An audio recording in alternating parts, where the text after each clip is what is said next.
holds her crown, busting sassy folks she's found.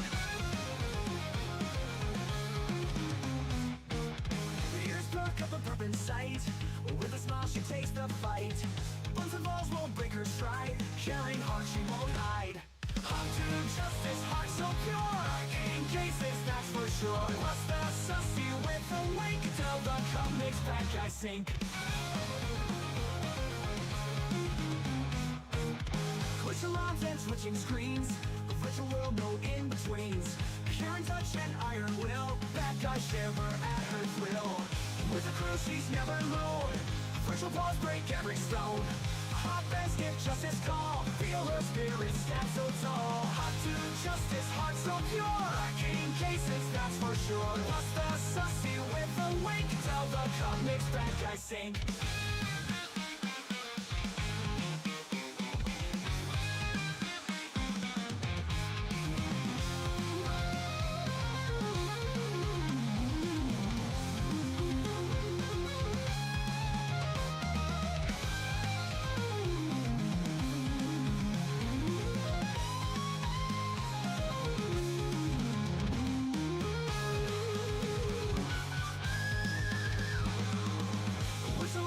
Switching screens, a virtual world, no in-betweens.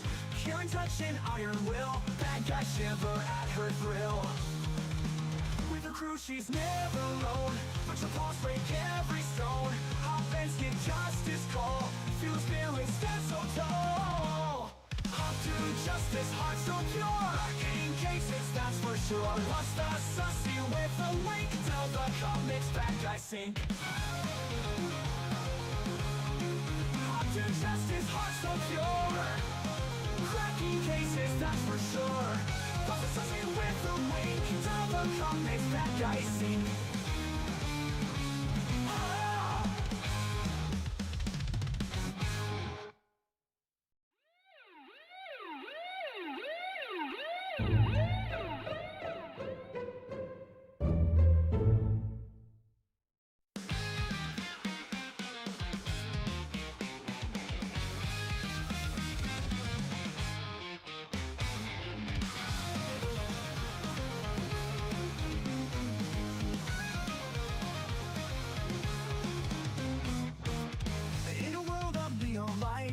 Till the body shines so bright, clumsy hot flood holds her crown, busting sassy folks she's found. Ears perk up a burp in sight, with a smile she takes the fight. Buns and balls won't break her stride, caring heart she won't hide. Up to justice, heart so pure, in cases that's for sure. What's the sussy with a wink, till the comics bad guys sink. Glitch alarms and switching screens, a virtual world, no in-betweens. Karen touch and iron will, bad guys shiver at her thrill. With a crew she's never alone, virtual paws break every stone.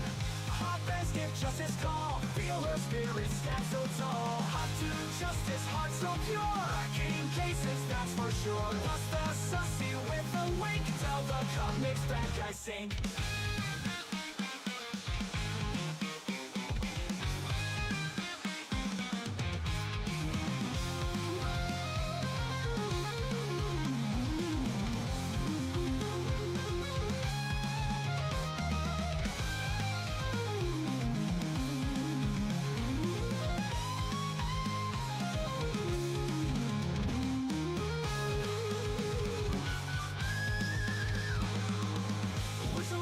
Switching screens, a virtual world, no in-betweens.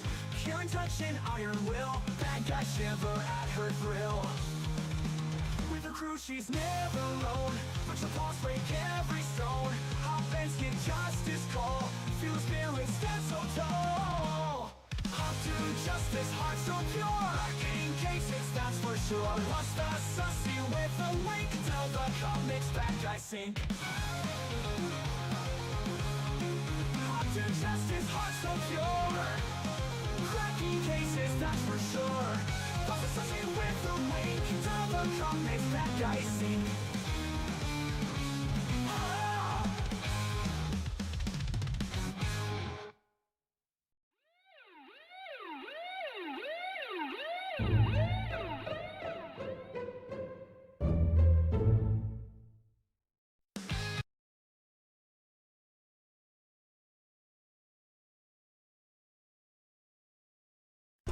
Hello, hello.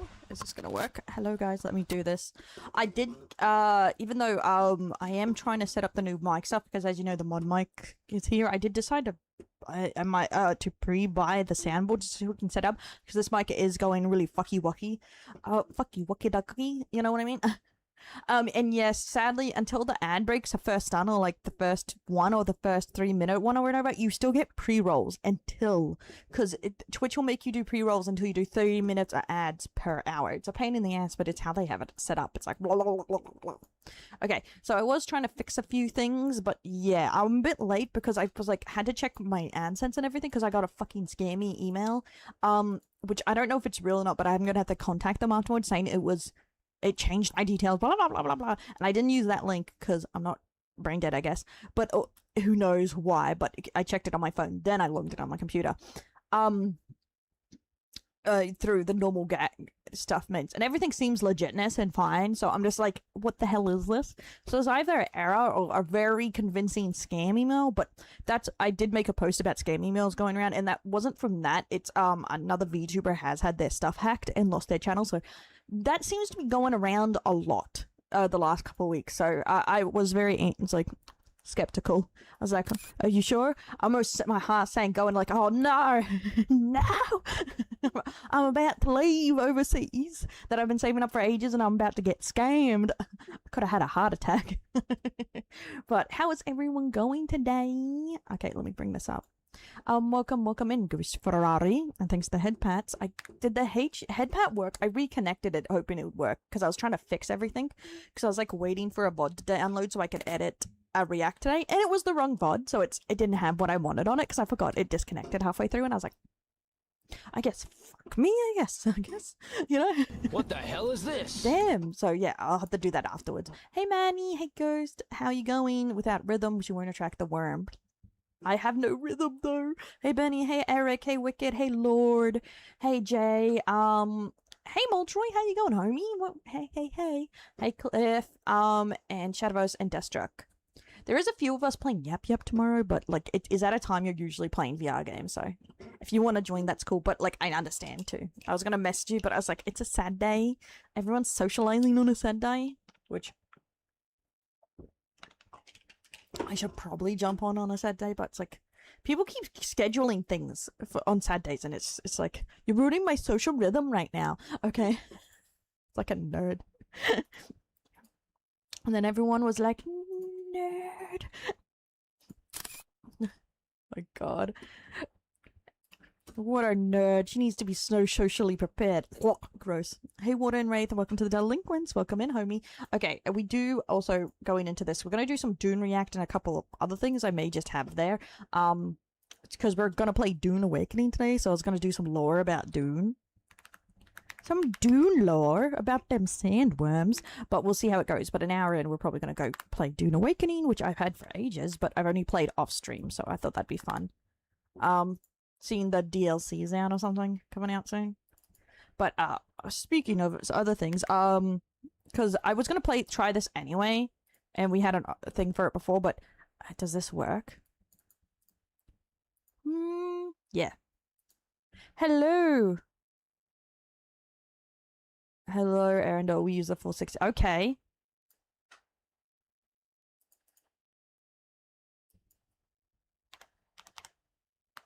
So it says 600, actually 800. We have a sponsor, Where Winds Met. Nice. So we're getting paid for a stream to do with them this week. And if you play, it helps support the game. I was going to try it anyway, seeing it was going around and some people were talking about it. So I was like, fuck it, I'll give it a go. Seeing we're playing Arknights too. But yeah, look at our sponsor, Where's Wind Meets. Morning. Oh, weird. The stream here is just white noise, no sound for me. White noise. Can you hear my voice? Is it like fucking up? Exclamation wins to support the channel. Wow, the terrible American hours. American hours doing it again. Yeah, I'm supposed to have some months earlier than that. It just hasn't worked out lately. I'm doing okay. I did woke up with a absolute splitting headache. But it's doing better. And hey, Panda Dude, thanks for the follow. Welcome to the Delinquents. Whee! Oh, I got something. I did work out something. Is this gonna work? Okay, there we go. Look, I fixed some more throwing. I added some. I got some carrots. Eh, I don't know if the throw worked. I tried to fix it. That bike isn't meant to be there. I think the carrots are a little big. Nah, it's still not working. I've disconnected and reconnected. It's still not working. I think the bits and the subs and everything work, but I can't get the points throw to work yet. I might have to delete it and start again. Whee! But look. But I did the carrots so they can like stay on the screen, so... And then the league... Oh, view. Oh, mod view's broken. Okay, that makes sense. What deal? I have started fixing some of them, but they're not fantastic. Not fantastic. There is also a bonk, but I haven't found something for it, so I'm trying to get our bonk back working too.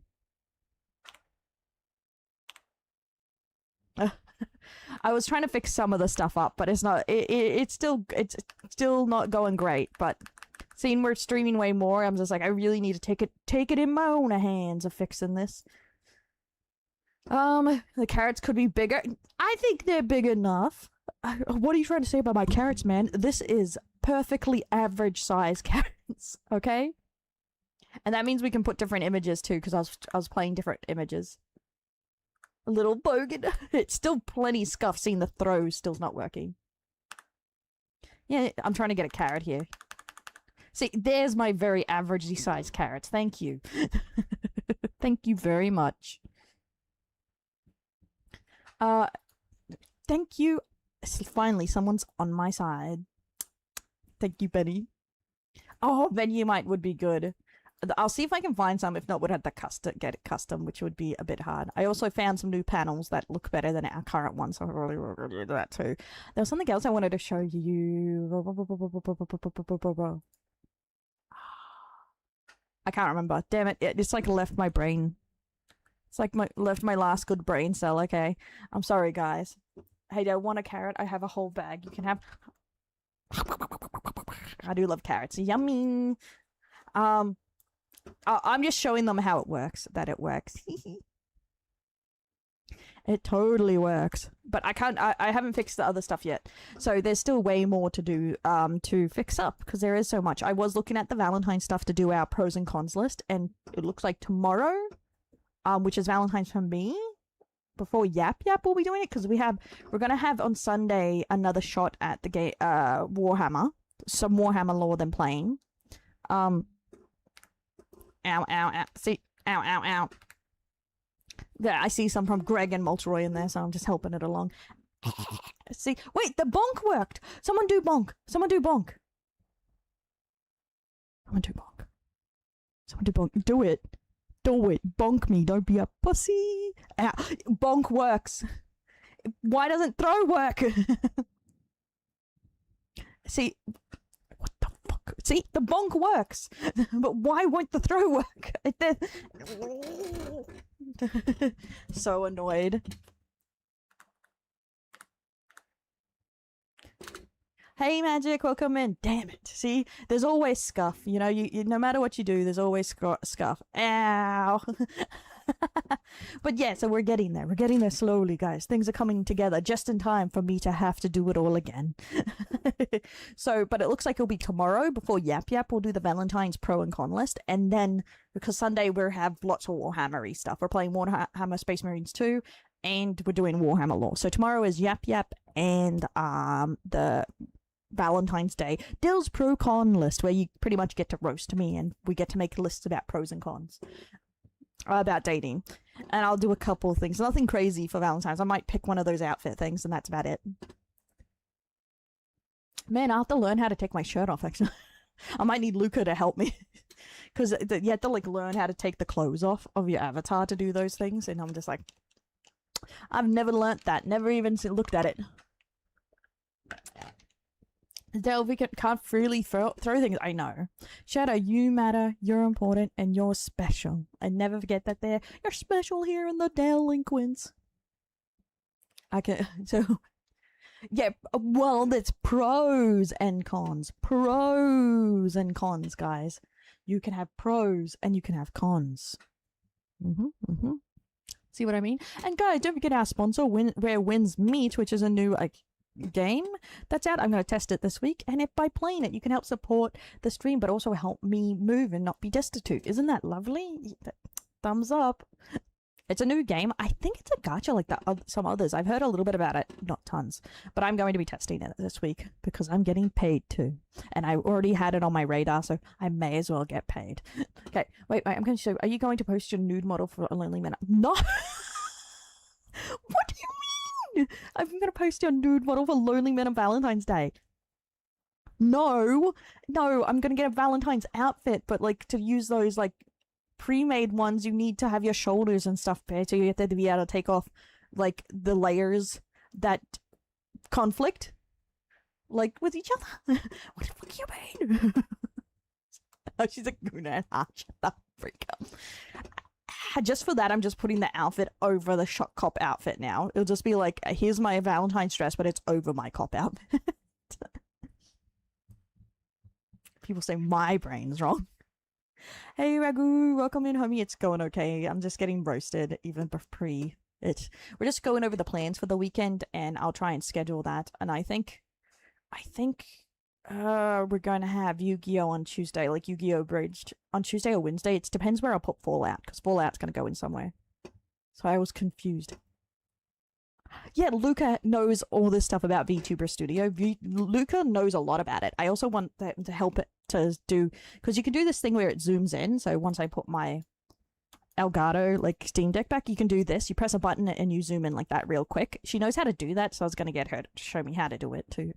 So I look cool. So I'll be like, whoosh. Hey guys. Whoosh. Like a professional. I can whoosh like a professional. You're welcome. Ooh. I'm booking my flight over because they confirmed that they're all ready for me to go to stay over there for the thing I need to do.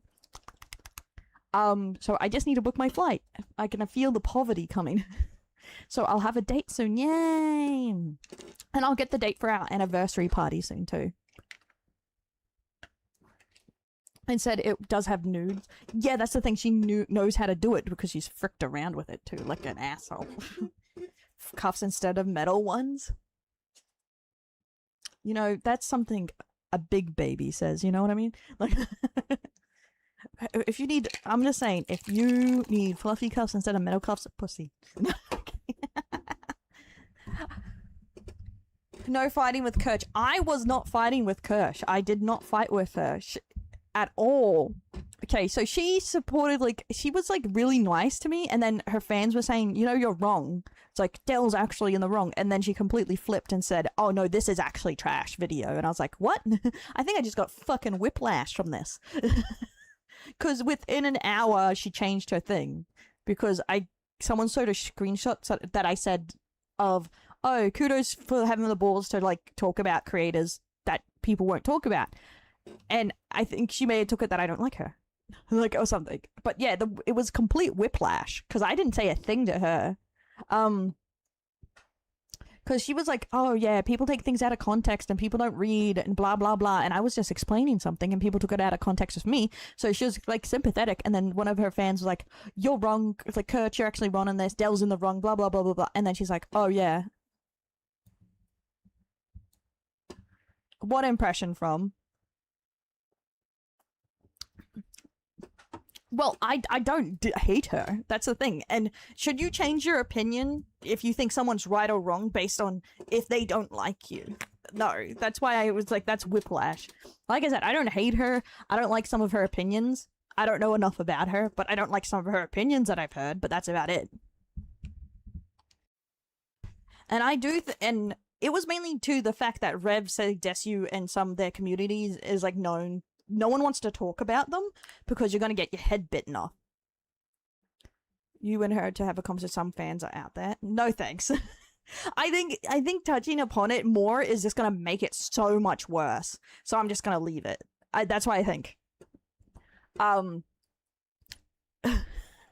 is like touching upon it's just gonna make it so much worse. So I'm just gonna go ahead with the video I was going to do and just clarify what the short is. You know, I know that most of it was from people not reading and like not actually like taking it like, oh, this is really offensive to people I like, when it was just like stating what was being complained about. And I'm just like, I asked other people like that are not VTuber or Asmongold fans, and they're like, yeah, I feel like you're just saying like what happened. It's like, and so I'm pretty confident it's that people are kind of like replying with emotions, you know what I mean? What's reading? Night night Jay. So it's like meh. It's like it is what it is, and I'll clarify more of the information in a researched video, and with the video I'm doing on it. But I'm gonna do the Black VTuber Awards like I said yesterday first, and then I'm doing that one because there's like a crap ton of drama about that every fucking year. So I need to complain about how people complain about this every fucking year, and then I'm gonna complain about it every year that they're complaining. It's a circle jerk of complaining. Arena situation? You didn't even like Rena. Oh, you only watched her a couple times though.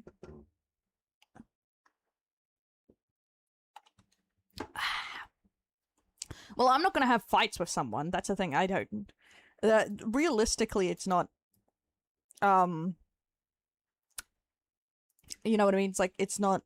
We're not fighting at all, and I'm not gonna have a fight with other creators because of something like that. That's very silly, isn't it? Let me look into this. And as you know, like, I'm a very, like, you can have different opinions. You don't have to fight about it. But I do think if, like, situations, it'd be nice if, like, everyone didn't go in, like, guns fucking blazing. Let's get out of here.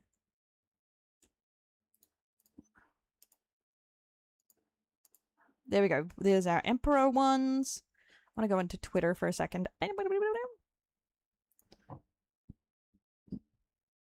Sorry, I got the hiccups. I'm a lover, not a fighter. I'm a derp, not a smarty pants. Like, people were trying to insult me, saying it's like, oh my god, she didn't take pride in her captions by making sure they were all correct. And I'm just like, bro, I don't care, bro. It's like, yeah, I mess up catches because I don't pay attention. Find me, I don't care. I was like, it's like, I mess up, I miss things. That's fine. It's like, I don't think I'm a fucking genius. It's fine. What I did, it was just posting what you did, then I looked up what was going on in the deleted my posts in Discord and that's how I'm... Huh? Oh, about the arena, what I did, and then I looked up, what was going on in the deleted my posts in Discord. Okay, I don't understand what that's trying to say, actually. Are you trying to say you got banned from their Discord? Okay, yeah, I saved this one because it's weird. I was about to say who's gonna pick up on what the hell we're looking at first. Okay, I think this is AI and all. This is my point, that AI needs to be stopped. Right here, guys. Right here, I have it. What the hell is... Hold still for me. What the hell is this? Alright, hold still for me. Why is there a guy behind me? I haven't agreed to... Hey! Gotta get to the knot. Deep breath. That's my back. Whoa, that's deep! Right on the... Yeah, what the hell? That's my... It's like... Nah, AI needs to know. AI needs to be stopped today. Today. That's just slop. Exactly. Okay, exactly. I saved it because I was like, what the hell is it? This is why your RAM is expensive, guys. Making stuff like this. I bet they're a League of Legends player. This. Hello, HRSI. Oh, I saved this because this is hilarious. But Jesus Christ. I'm just saving this because of, like, people are talking a lot about the Chibi reviews thing, but I probably won't touch on it. It's just so I'm curious. I'm naturally nosy. But I'm not going to talk about it because Chibi reviews isn't really in VTubing, and I rarely talk about things that aren't connected to VTubing, so. But I'm just curious. During your drama, and I deleted my comment in her Discord. I didn't want to get in the middle of it. Yeah. And then you were banned in her Discord?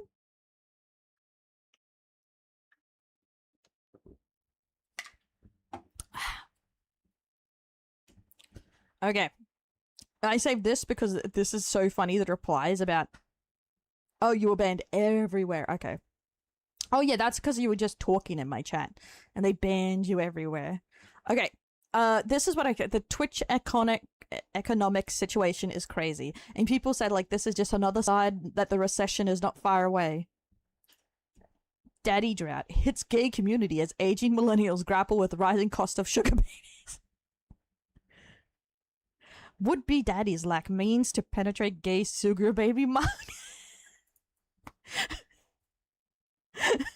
But like that is the thing. Like, even sugar babies for chicks are going the same way. That to be, the economy is busting, guys. People can't even afford sugar babies anymore. What the hell is happening? When will they stop? When will they stop? I'm not gonna randomly send him fucking something about gay communities daddy drought. He'd be like, Del, do you think I'm a gay man? It's like, ah. Oh my god. Oh, stuff came out about Giga opening their own company. That sounds interesting, but I don't want to talk about that one yet. Oh yeah, this is the one which was the boomer circa jerk that I wanted to show you guys because I thought this was interesting. More stuff about the economy. Because isn't that fun? Isn't that fun? I love economy talk with a bunny girl. Say penetrate. I feel like the guy who wrote that was like the entire time he picked that word. Oh god, the cancelled one. The cancelled one. And the guy who was like writing that article like every time he wrote penetrated, he was like hilarious. It'd be Dune. Yeah, we're gonna do Dune lore, and then I'm showing you something, guys. First, then I'm gonna go to some Dune lore. Okay, I swear to God.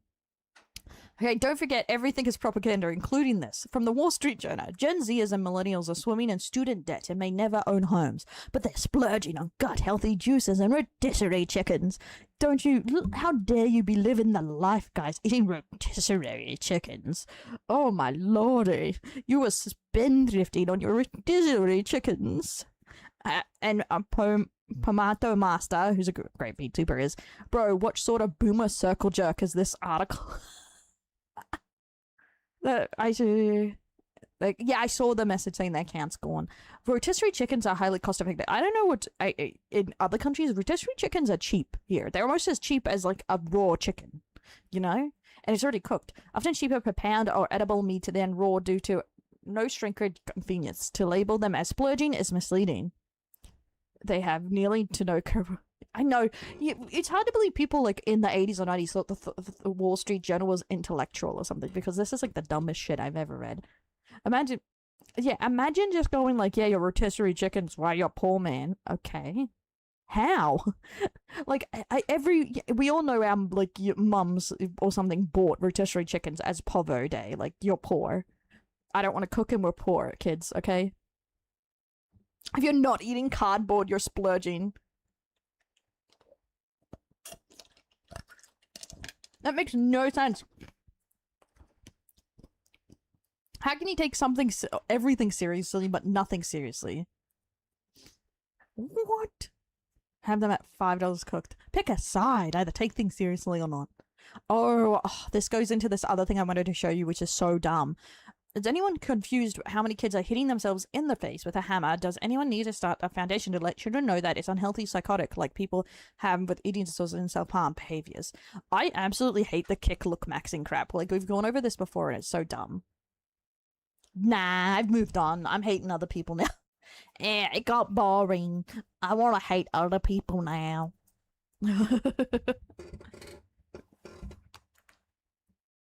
Don't be... Exactly, see, that's the thing. As long as you're not a jerk and you explain yourself, it's fine. Clav Leclerc tells the story of his mum taking away his bone-smashing hammer. I think his mum should have actually just hit him. Sometimes I'm for hitting kids, you know what I mean? My mom used to take these away when I was growing up because I was always bone-smashing with a hammer. You know? Yeah. She had to hide them. Bone smashing's a way of life. Dude, yeah, they literally had to hide the hammers. So I got a few friends who do it all the time. They just bang on the face. You do it or what? No, I'm not a big bone smasher myself, but my friend Adam Thomas, he like loves that shit. He lives for it. Yeah, exactly, bro. You gotta hit the chin hard. 1 sec, let me get a few hits. Yeah, get a few hits. Hell yeah. Hell yeah. Dude, I already feel it. You feel it? Yeah. You feel your bones growing? I don't need it anymore. It's awesome. Yeah, it's pretty fun. Yeah. I feel like I would get my suitcase and leave if my kid was this fucking stupid. I'll be just like, I never understood abandoning your child until this happened to me. You know? I'd be like my husband comes home and is like, honey, you know what? I think we could start over. I think we could start with a different kid. I think this one's stupid. Needs to be reminded what the 90s were like. So stupid. It's so stupid. I don't get it. Like, everyone makes fun of the whole, like, injecting, like, butt into your face and stuff like that, but this is next level dumb. Anything that's, like, a massage and not a particularly good one. Exactly, like, that's a bad massage. It's like, when they hit bone smash, like, oh, they hit them hard. Like, that's barely a hit. Yeah. Weird. But I don't take shit from anyone, because if I'm hurting your family, I'm going to be just the insults. Yeah. That's I just find it weird. I just find it also weird this chick is so disinterested. They're streaming, talking, and she's just on her phone, completely disinterested in this entire situation. It's like she's just there. Hey, never die. Thanks for the follow. Welcome to the delinquents. But yeah, I just had to share that because it's so stupid. Like, I just don't understand where people get these stupid ass ideas. That's part of the thing. Jelly made a comment, blah blah blah blah, about it. I haven't watched it yet, but there's some other stuff about Nux Taku coming out that I haven't looked at yet. But yeah, that's just some stuff I wanted to show you guys this time because I thought it was funny. I didn't want to try. I'm trying to find the actual game to this before I watch this. Like, it's supposed to be Pathways or Pathways 2, and I literally cannot find anything about this game. Like, gameplay-wise. Like, just the gameplay. Pathway 2 Care? No, that's nothing else. And it's a pain in my ass.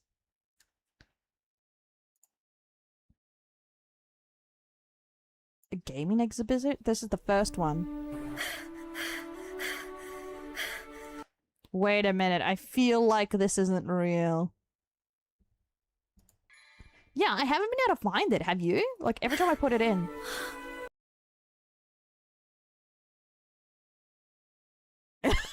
I'm glad I'm not the only one, Jesus. Up for a Delta game. I'm glad you're up too, Frank.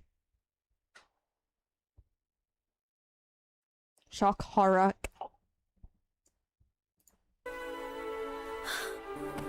It can all end. Right now, you racist. Just say it. Cry out, I'm racist. I can't believe this is actually the part of the game.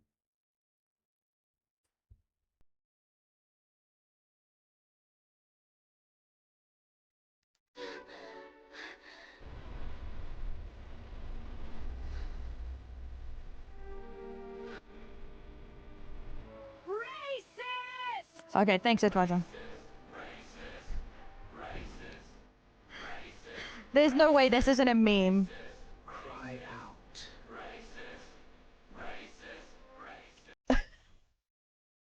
This is the fake one, I think, because Pathways 2 is literally the VR one, not this one, or whatever. That's what they're talking about, not, so I'm not even sure.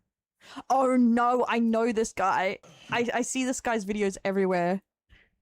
Oh my god. 4Hammer 40k players and counting the one guy. Oh my god, I can tell you've never heard of a stick of deodorant or a bath in your life. Oh my god. Well, I'm pheromone maxing, so I actually don't need to use any deodorant. What does that even mean? What are you talking? Pheromone maxing. God, we talked about that yesterday. You brought a codex for this RB, right? What's a codex? I don't think you're gonna be able to play these guys, honestly. Well, that's a really cool looking dreadnought. Yeah, it... Wow. I love this dude's videos. Yeah, You probably has. She watches a lot of 40k stuff. This is really cool. Oops. I'm sorry I broke it. Would you like to learn a Pokemon fun fact? No. Not in the fucking slightest. Oh my god! Oh my god! Damn Nurgle players. Sadly, we've all had one person that smells like piss that comes into the store. There was one guy who'd go in when I was working there, and he'd literally smell like he shat himself all the time. And he was also eat KFC and tons of lunch things and just leave his trash all over the place, which was kind of rude, you know.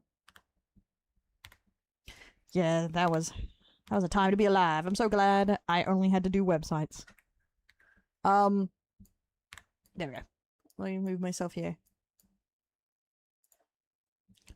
Because if he did... Probably. It does have a little content of what someone added, but the sequence they do is in the actual game. Oh yeah, that's fine then. Okay, let me have a look. Just before we get into the actual Dune. Because I'm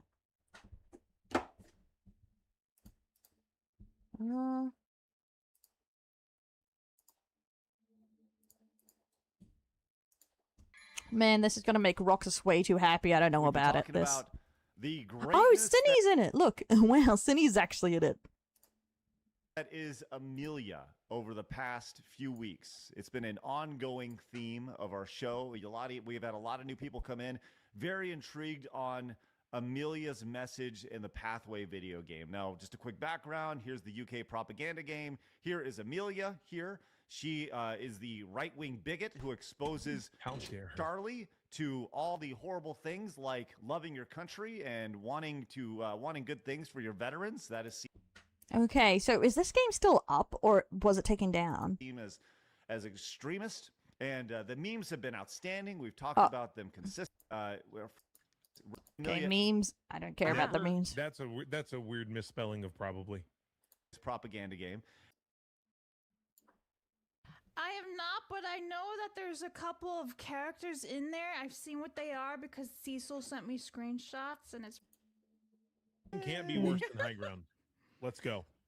Well, we'll get to High Ground in a little bit because I'm going to give you my top 5 reasons. Okay, here we go. High Guard, not High Ground. This isn't Star Wars. I have the High Ground. Yeah, that's as popular as they're going to get. Yep. All right, so I'll tell you. Okay. So they took down and re-uploaded it. Chat, you guys can help make us the decisions, and we'll alternate down as the path happens. So let's play the Amelia expansion here. Let's go start it off and see what happens. Welcome to Pathways, an interactive game where you determine your journey. In this game, you'll have to choose certain options that can lead to different outcomes. All right, let's give it a go.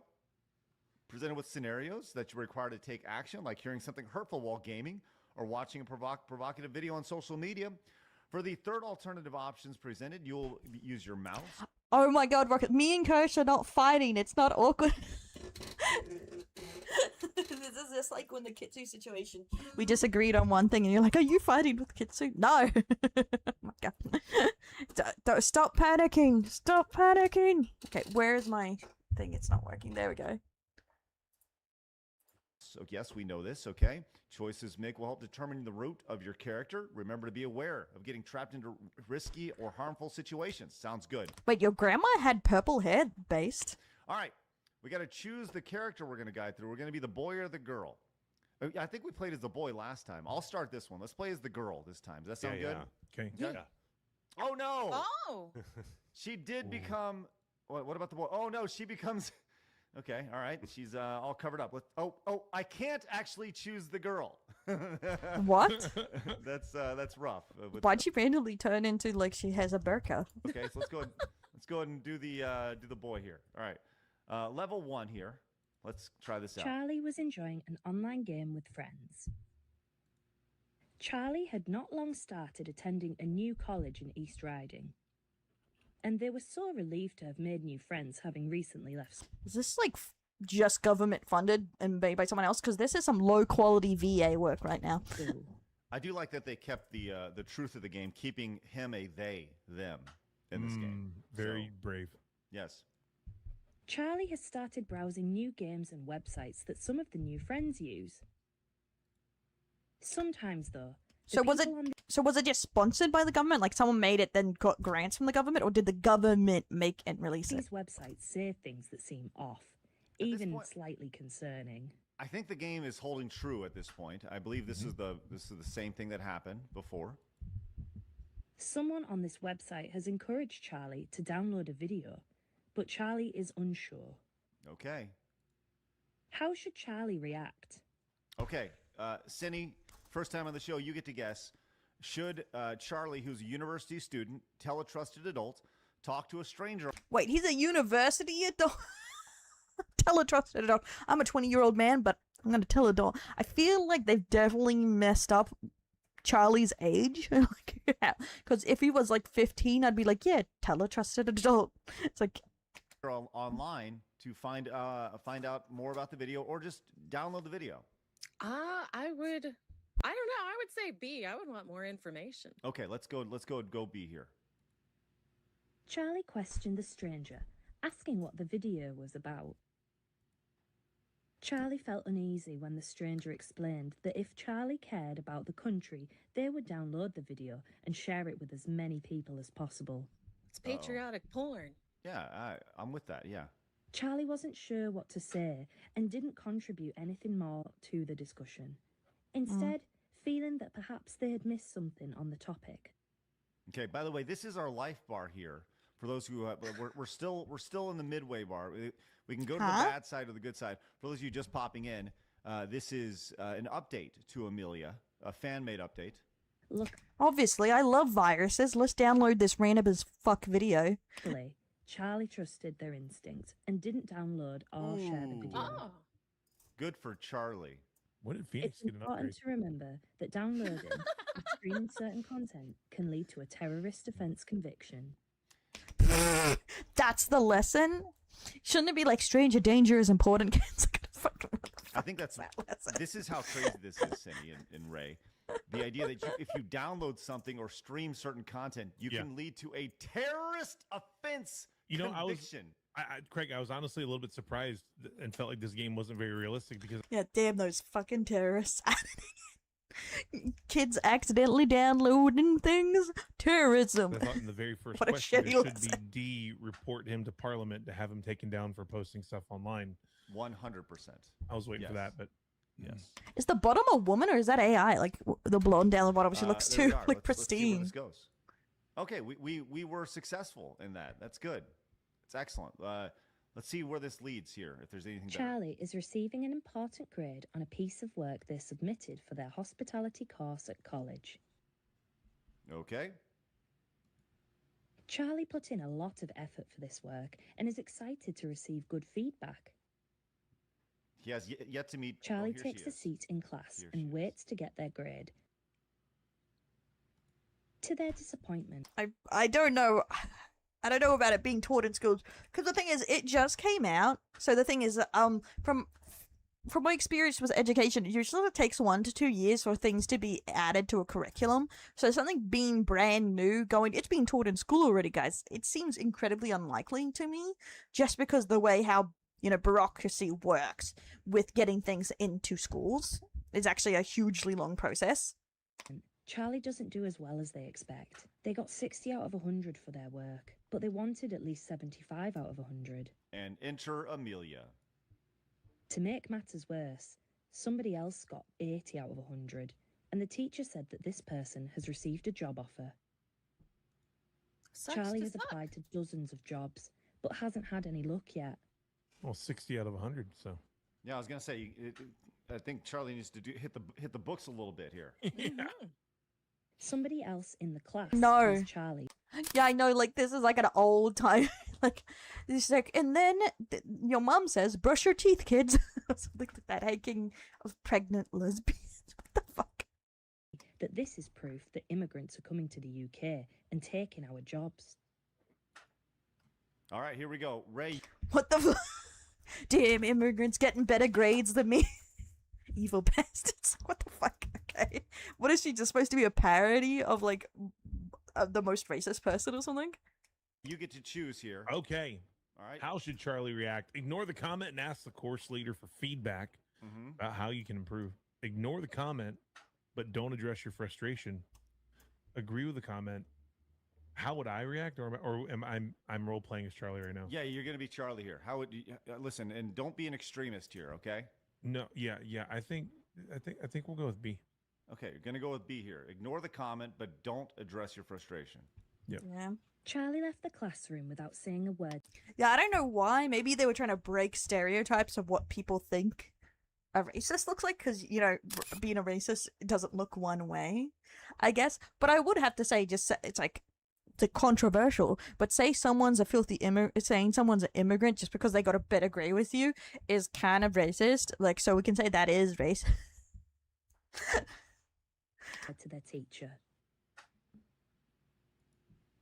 Over the next few days, Charlie became more and more frustrated with their situation. We're watching this game that's like everyone's like saying it has crazy shit say. To me, you are an immigrant because you're not American. But I'm not in your country. I'm only an immigrant if I go to and try and live in America. What the fuck are you trying to say? And you're an immigrant to me. What kind of logic? We're all immigrants of the world, says Roxas, and starts going, Kumbaya, my lord. Kumbaya. Shut your whore mouth, Roxas, with that. The internet is American. Weren't getting anywhere with their job, and Charlie started to worry about the future. Charlie began thinking more about the comments said in class, about immigrants taking our jobs, and started to believe in that idea. Going down the rabbit hole. Yeah, slippery slope to depression, boy. Okay, it's probably just because, okay, for real, it's because all they do is replace the names in the scenarios when you pick male or female, most likely, you know? That's probably why. If I had to guess. Wow. It all started with that 60 out of 100 right there. There you go. All right, well, I'm sure there's I'm sure there's more here, and maybe we'll play more of this. I think getting through this whole thing. Hey, Yona, thanks for the follow. Welcome to Delinquents. Maybe 30 minutes, but we didn't even get to a good spot with Amelia. I am excited to kind of see where this goes. The adventure lies. I mean, should we continue or should we? I say we save it for a rainy day. Save it for a rainy day? Okay, because as of this point, we're all. I feel like I'm gonna have to see more. Like, obviously, that first part was so dumb. The lesson there, you can be done with a crime, you dumbass. It's like, what? Come on, guys. I feel like there's so many better ways to don't randomly download videos and peer pressure or something. Don't get peer pressured against your opinions. But yeah, I'm Mexican or Indian or Arab. Exactly. Exactly. So even though I'm hella white, I would be an immigrant if I went to America. But yeah, just jumped on the game itself. That sequence is exactly what happens. Yeah?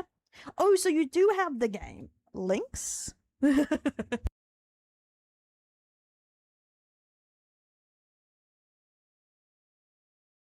I am curious. Next to, you know, it does seem like ass, but yeah. I'm not really that curious on the Amelia meme, but I'm curious if it's true to form. You know what I mean? What people say. I'm not going to play it right now. But I'm just curious if it's as bad as people say it is, kind of thing. Okay, let's put that over there. Put this here. Okay, we're gonna find some Dune lore now. Thank you, thank you. Do we have 48 minutes of our life for the complete history of Dune? And then we got Dune lore explained. That's playlist though. Arrakis. Once. House Atreides. I hear that in my dreams sometimes, man. Nothing hurt my feelings more when I learned how they properly say Harkonnen. And I was like, I'd rather end it all. Because like in the Dune 2000 in the Emperor game, they say it Harkonnen or something. But in the movie, they call it Harkonnen or something. And apparently it's based on Finnish. It's like based on a Finnish word that's similar. And I asked my Finnish friend, and like, no, it is Harkonnen. Like that's how you would say it in Finnish. And I was like, no. And I was through fucking something. I was like, how fucking dare you betray me like this? I can't believe this. I was so mad about it. But Harkonnen sounds so much cooler. It's like learning Titus was really Titus all over again, man.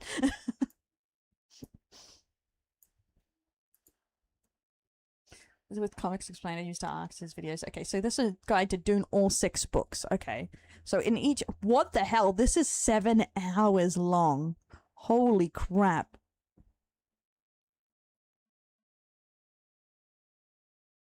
Oh, well, these are split up into them, but holy crap. I knew Dune's a big boy, though, so we'll do this one, the complete timeline explained, at least. We'll start with a timeline. Okay, I'm gonna go with the bath. That sounds kind of like an Aussie word. I know, but that's what I love about fantasy. Actually, when you actually look into how they created the worlds, a lot of fantasy and sci-fi take from other not as popular, like, cultures and not as known cultures, and they build off that. It's kind of like, a lot of the... Oh, I can't think of the guys, the desert people. They have a lot of Arab ones because they weren't as, like, well known, the information about them at the time. So it seemed, like, really otherworldly. Yeah. But we'll start off with just a timeline, 50-minute timeline, and then we'll be fine to play the game. I'm gonna go to the bathroom and fill up my drink, though. So I'll be right back, boys.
back.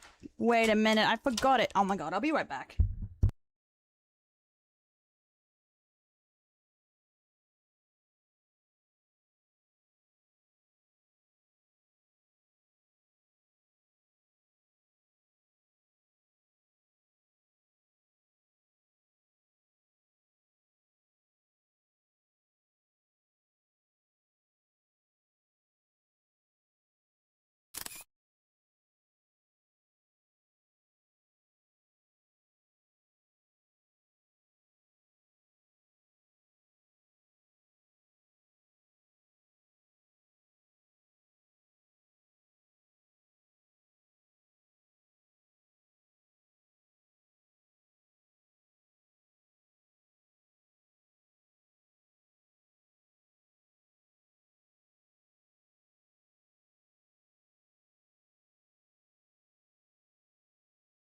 Yeah, I'm a potato. I forgot it. I forgot my phone downstairs.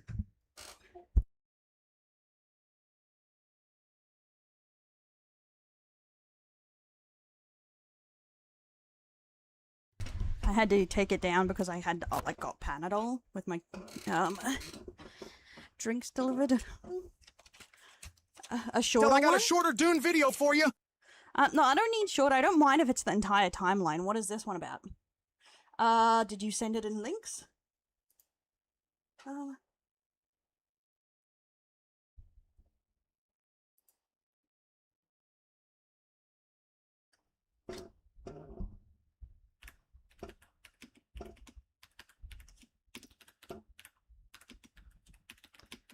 One sec, just had to reply to something. Oh, there we go. Lore story. Let me have a look. You've been fighting the Harkonnens. How? What do you mean shorter? This one's an hour and 19. This one, wait, that's Chibi Reviews. I lost everything. That's something else. That's something else, buddy. So Dune Lore 1 and 2, the complete timeline is 48 minutes. 1.3, let's see which one has better. 9.3. So which one do you want? Lore story explained, part 1 and 2, or the timeline explained? Warhammer Power? What am I? It's the bald guy from Dude. I hate that he's not a redhead, because in Dune 2000 they're redheads. I don't know. I've never read the books because I heard it's like for big brain people. I was like, that's not me. Well, I heard it's like actually difficult to get through, so I've never read them. But in like the games, and it's like such a funny thing, they're all like recorded parts of games that are like live action. They were all redheads, and so in my mind, when I think of the Harkonnen, I think of angry redheads. Redheads are evil, guy. You heard it here first. And nah, I don't have anything fused to my spine, so no power armor for me. I need to turn on the light too at some point. Okay, actually, before we do this, I'll show you Dune 2000. I'll show you the original, one of the loves of my lives.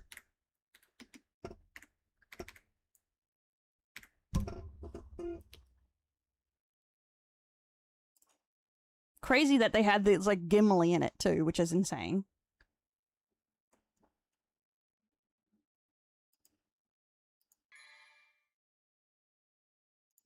These are the cinematics that they had. Animated huck to. Be careful. Get men to act out scene for me. The Fremen are not our allies. Yet. Well, that's the thing. I don't want to say thing in it because he has his version of what happened, and we don't really know anyone else's version, so. So, I've seen multiple versions of what people are saying has happened, so. You know, in a breakup, there's always many different sides. Spice coffee. Subak al-Kuhar. No poison. No poison. Let me see if I can find the Harkonnen. I am the Mentat Tate. You're new, aren't you? No heart plug. Don't. This is. Avoid the Harkonnen. Avoid the worms. That is advice. I'm trying to find them. Where are my angry redheads? Contributed one quantity of spice. Damn it, I can't find them. Maybe I'm thinking of the movie?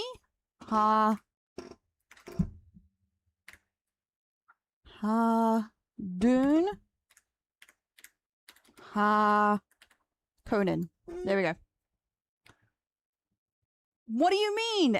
People get upset, but that is the truth, isn't it? He says his point of view of what happened, but we don't know if that's the truth. That is exactly how the world works. Am I supposed to take anyone's point of view? It's like, yeah, it's her fault for leaving me automatically. It's like, I don't know. The girlfriend hasn't said anything. What happened till you should hear all sides before you doom it or anyone or something like that? And I haven't even watched the video yet. But I just know breakups aren't always as black as white as people say. Doom, not Dune.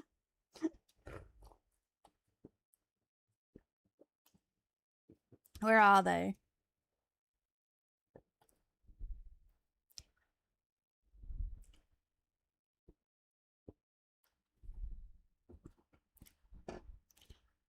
That's from that one. I'm trying to find original Harkonnen.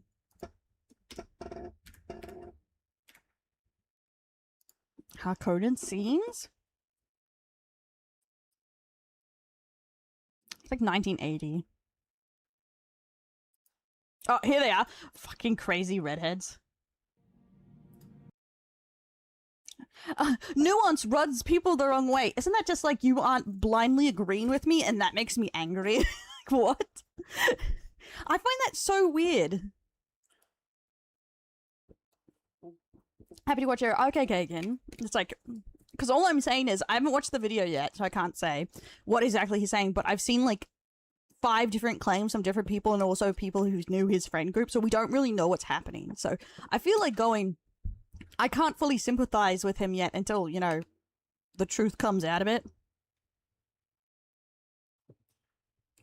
And breakups are very personal, but obviously dude's having a rough time. But I don't know him well enough. No, I love redheads. Damn crazies. I'm thinking of them from the movie, not the game. I'm dumb. Fucking weirdos. Give me spice! Drive them into utter submission. Do not show the slightest pity or mercy.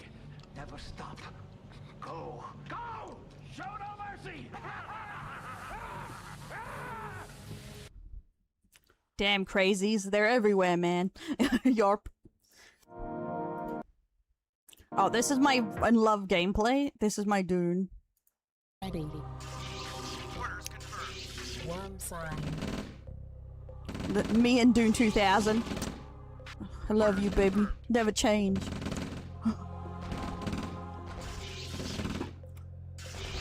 Let's go. Harvester under attack. Building. Ready, Commander. For the Duke. Yes, sir. Unit ready. As a kid, I had no idea they were saying for the Duke. For the Duke. That's what I thought like as a kid because I tried playing this when I was like 8 or something. For the Duke. I don't know what this means, but yeah. For the Duke. Trainees out. Trainees out. Harvester under attack. I just love it. The tradies out. Yeah, I actually really like the work they did on this game. It was a lot of fun. Still waiting for more Dune games, okay? I just want a Dune game that's just like an actual tactical Dune game again, okay? Okay, we'll do this one because it's shorter, because fuck it, and we'll try that one next. For the do. For the do. Okay, guys, we're going to do Dune, the complete timeline. Explain this one because it's a bit shorter, and we have Dune to play after this. You thought it was... You hear it now. For the Duke. I never played any of the Dune RTS games, given that was my bread and butter growing up. I think there's like 3 of them in the end, isn't there? I think. Why are you murdering people? House of the Dead? No, I don't think I have. Okay, let's get into this.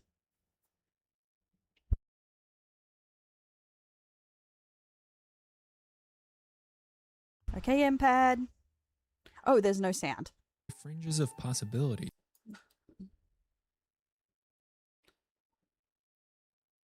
I've played all of them many times, but yeah.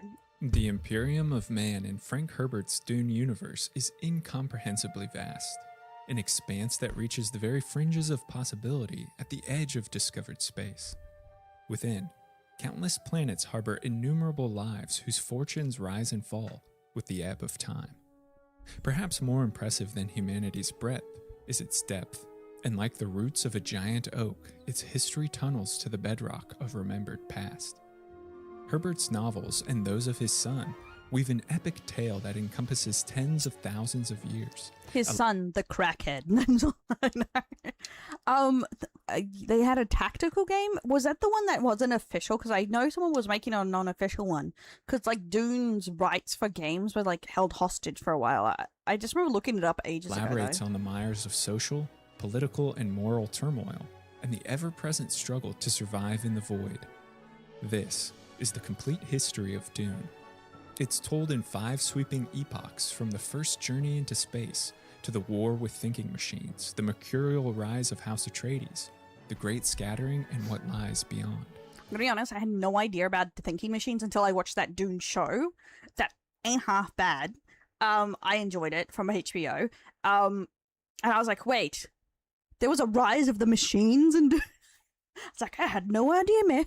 Consistent with the system in the novels, all dates are listed in years BG or AG to denote times before or after the founding of the Spacing Guild. It's like Dune Silent Sisters. I can't remember it, but there's a HBO show, Dune. Season 1's out. It has the guy from the Australian guy who played Ragnar in the Vikings in it. A warning that major spoilers for the Dune films and novels are to come. We begin our tale thousands of years in the ancient past on a little blue planet lost to myth called Earth.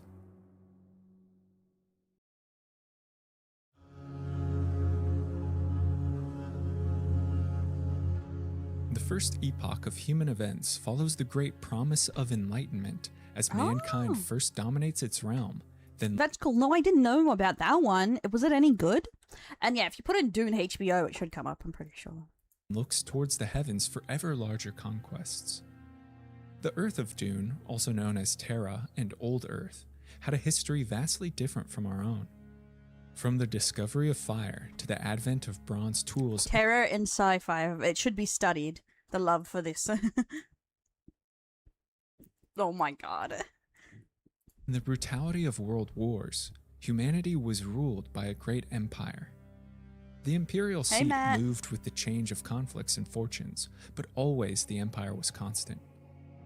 Unsatisfied with its earthly possessions, however, humanity looked upon the stars with hope and envy. It hungered for more and grasped at the divine. In 11,000 BG, or put into context, the 20th century, humankind escapes its planetary confines and explodes across the solar system with the advent of spacefaring vessels. This technology... See, guys, space is just around the corner. We're just gonna happen. I can feel it. Yeah, we're gonna vibe into some Dune. Grows more advanced than even our spaceships of today, and allows Earth explorers to venture far beyond what we are capable or willing. Primitive engine designs limit colonization to the immediate solar system, but it does little to douse the flame of exploration. Soon, an age of zealous pioneering reigns. The next several centuries see unprecedented activity, unparalleled advancements that improve upon space vessel manufacture. Great migrations from Earth, spurred in equal parts by religious persecution, overcrowding, curiosity, and overwhelming progress, seed countless worlds within neighboring star systems. Harrowing deep space voyages establish mankind's primacy as the borders of what is known continue to illuminate the void. My brain like, is this fucking math? Oh my god. 10 light years apart, blah, blah, blah, blah. I can't read that, man. I need my glasses. Yeah, imagine I'm trying to learn Warhammer lore and this, look, it math. What am I, a nerd? By the time of the last Terran migrations in 2500 BG, an interstellar empire rules from its seat on Earth and oversees thousands of populated worlds. The Old Empire is remembered throughout history for its opulence and vanity. No expense is too great. the highborn consolidate wealth. Across the galaxy, Earth and the Imperial Seat are synonymous with immeasurable power. Humanity's golden age of migration witnesses a concomitant surge in intellectual progress. Science refines artificial intelligence. Well, we have to give him a little break. I'm pretty sure this was written in the 1940s, so I'll let him have it for now. They didn't know there were so many stars back then in the day when Grandpa was allowed to be racist. I guess it would be great Grandpa at that point. to first improve stellar navigation, then improve industry, and finally to improve leisure.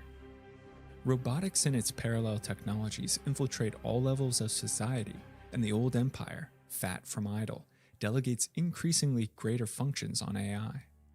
Soon, the entire imperial machine AI, at it again. See, guys, I ain't paranoid. Sci-fi gets it.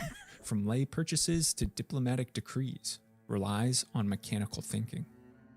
More alarming is the advent of cogitators in 2200 BG, reverent diplomats and scientists that transfer their brains into preservation tanks, thus allowing the mind to live in artificial immortality while the body withers to dust.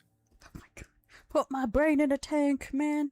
I want to live on. Cogitators and mechanical prostheses highlight the dangerous mingling of natural with artificial that rises from taboo to commonplace and spawns the technology that will be known through the ages as thinking machines, one of humanity's greatest temptations and gravest threats. The Empire is deaf to such alarms, and as generations pass, reliance on AI transforms into hopeless dependence. So ubiquitous are robots that thinking machines outnumber humans across Imperial space. The Empire is well established by the 1400s BG, when word reaches Emperor Shakad the Wise of a mystical geriatric substance called spice, discovered on the deep desert planet of Arrakis. Geriatrics, bro. Like, that sounds like such a funny way to phrase it. Geriatric is an old man spice? This is a significant discovery in history, for spice will shortly become a precious resource all covet and many will rely upon. Its secrets in inducing prescient vision, or what we might call limited future sight, are Derek, that's exactly where my brain went to, like, first up was, like, Futurama. But yet, that's the thing, a lot of things sci-fi related is inspired by Dune. yet to be unlocked. Like, people point out, like, Star Wars has deserty planets, chosen ones, blah, blah, blah, blah, blah, blah. But, like, yeah, I'm pretty sure even George Lucas mentioned that he liked Dune, so. But it offers great potential in longevity and preternatural ability. Now, the fervor finally lessens. The religious persecution that drove great movements ends. The Empire's golden age falls to twilight, and by the 1200s BG, a dark reality settles.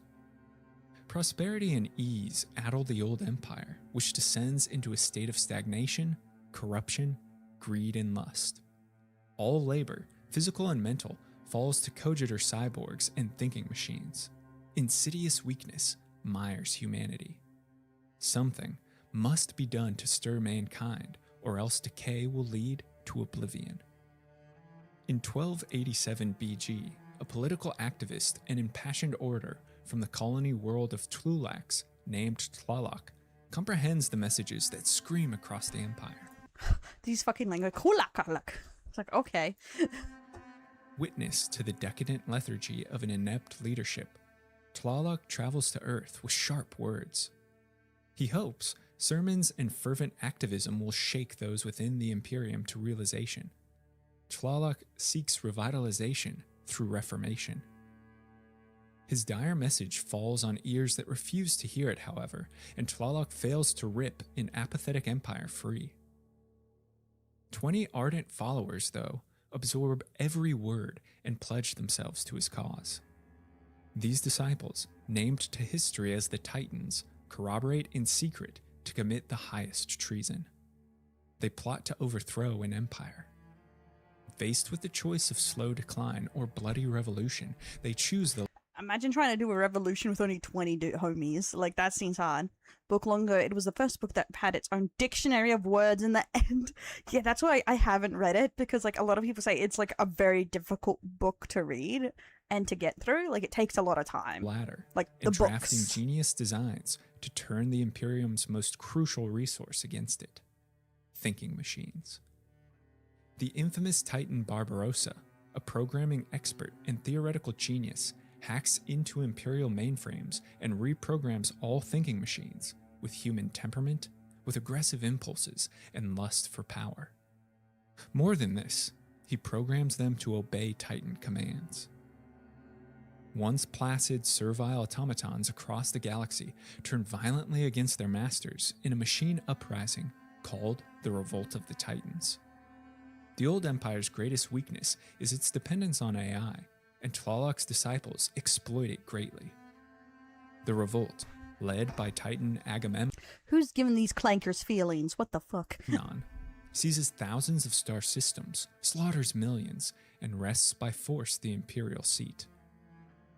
The Old Empire collapses. From its bloated corpse arises the hegemony of the Titans. Despite its swift success, the revolution is met with obstinate opposition. The Titans are cruel and self-absorbed. Recalcitrant nobles, thousands of aristocratic families, bureaucrats, and clergy resist takeover on thousands of worlds, or else flee to the edge of known space. They found the League of Nobles and establish as their capital the planet Seleucia Secundus. The League remains in constant existential struggle against the artifice of thinking Secundus. That sounds so funny to me. I don't know why. machines led by the hegemony. The period of autocratic rule in the ashes of the Empire's collapse is known as the Time of Titans, which lasts roughly for a century. It's a time marked by tumult and a ghastly spiral that approaches machine dominance. Cogitators accrue greater influence, metal replaces flesh, and AI calculation improves greatly. The Titans, shocked at life's fragility with the death of their leader Tlaloc just 7 years into their reign, leave humanity behind and entwine organic with inorganic. They transfer their minds, their souls, their very essence into a robotic simulacrum, resulting in the creation of the Cymech. Cymechs are thinking It's like, bye, bitches, I'm out. machines of immense power, controlled by a legacy human brain held within their metal carapace. All 20 Titans transcend humanity, defeat time, and achieve deathlessness. But this new form engenders detachment from human emotion or morality. They believe creations of steel superior to those of bone.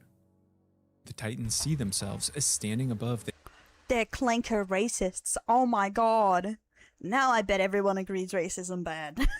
Like when the clankers do it. irrational chaos that dominates the human species, and rename their subordinate race Hrethgir. Under Titan rule, a social shift towards thinking machines grows Oh my god. Yeah, do you want to send it to me, Roxas, if you haven't? That would be kind of funny to see. as ever apparent. The Hrethgir, largely slaves or second-class citizens, are exploited on all worlds within the hegemony. But suffering leads to open rebellion against their overlords in 1192 BG. Several planets are stoked by the flames of revolt. The Titans Xerxes and Ajax develop planetary AI defense networks that coordinate thinking machine response, and the rebellion is mercilessly, violently crushed. Robots efficiently massacre billions, and Xerxes, as a result, entrusts completely AI to maintain order on his planets. As years pass, the AI neural networks self-evolve. When will we stop the AI, guys? When? When will it end? They develop new algorithms and independent modes of thinking. This, along with Xerxes' secession of autonomy, allows for self-awareness within the machine. A collection of powerful systems coalesce into a supreme intelligence, which retains the aggression and ambition encoded by Barbarossa, while breaking the yoke of subservience. Alcazar GPD just Severed from subscribed. dependence, Upgrading this their AI cell. proclaims Fart. A itself full year. Omnius, the Evermind, and its birth in 1182 BG on Xerxes' planet of Ix. The planet of Ix. That's what my girlfriend called it. Hey, Alcazar, thanks for follow. Welcome. Thanks for the. Why did I say follow? Thanks for the resub for 12 months. Thanks, homie. I appreciate it. Yay, promoted. Yeah, this is why I'm against AI. It always takes my boobage. What the hell is this? It stole my boobs. heralds the fall of the Titans. In a coordinated cyber attack of unprecedented scope, Omnius strikes, usurps complete control over all thinking machines within the hegemony, and forces the Titans' Psymech bodies into servitude. The coup reduces the great rulers to slaves and establishes a new empire, one of circuits, of cogs and gears, of human oppression, known as the Synchronized Empire. The curtain falls on humankind's first epoch at the precipice of profound existential threat. Spacefaring established a galactic empire.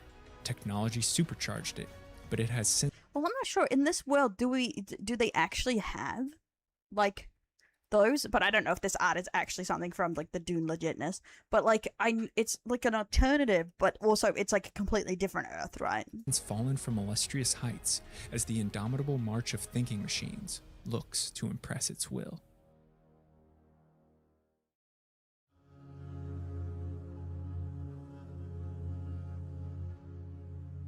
The second epoch is marred by foreboding and grim struggle as humankind was seduced by technology's temptation.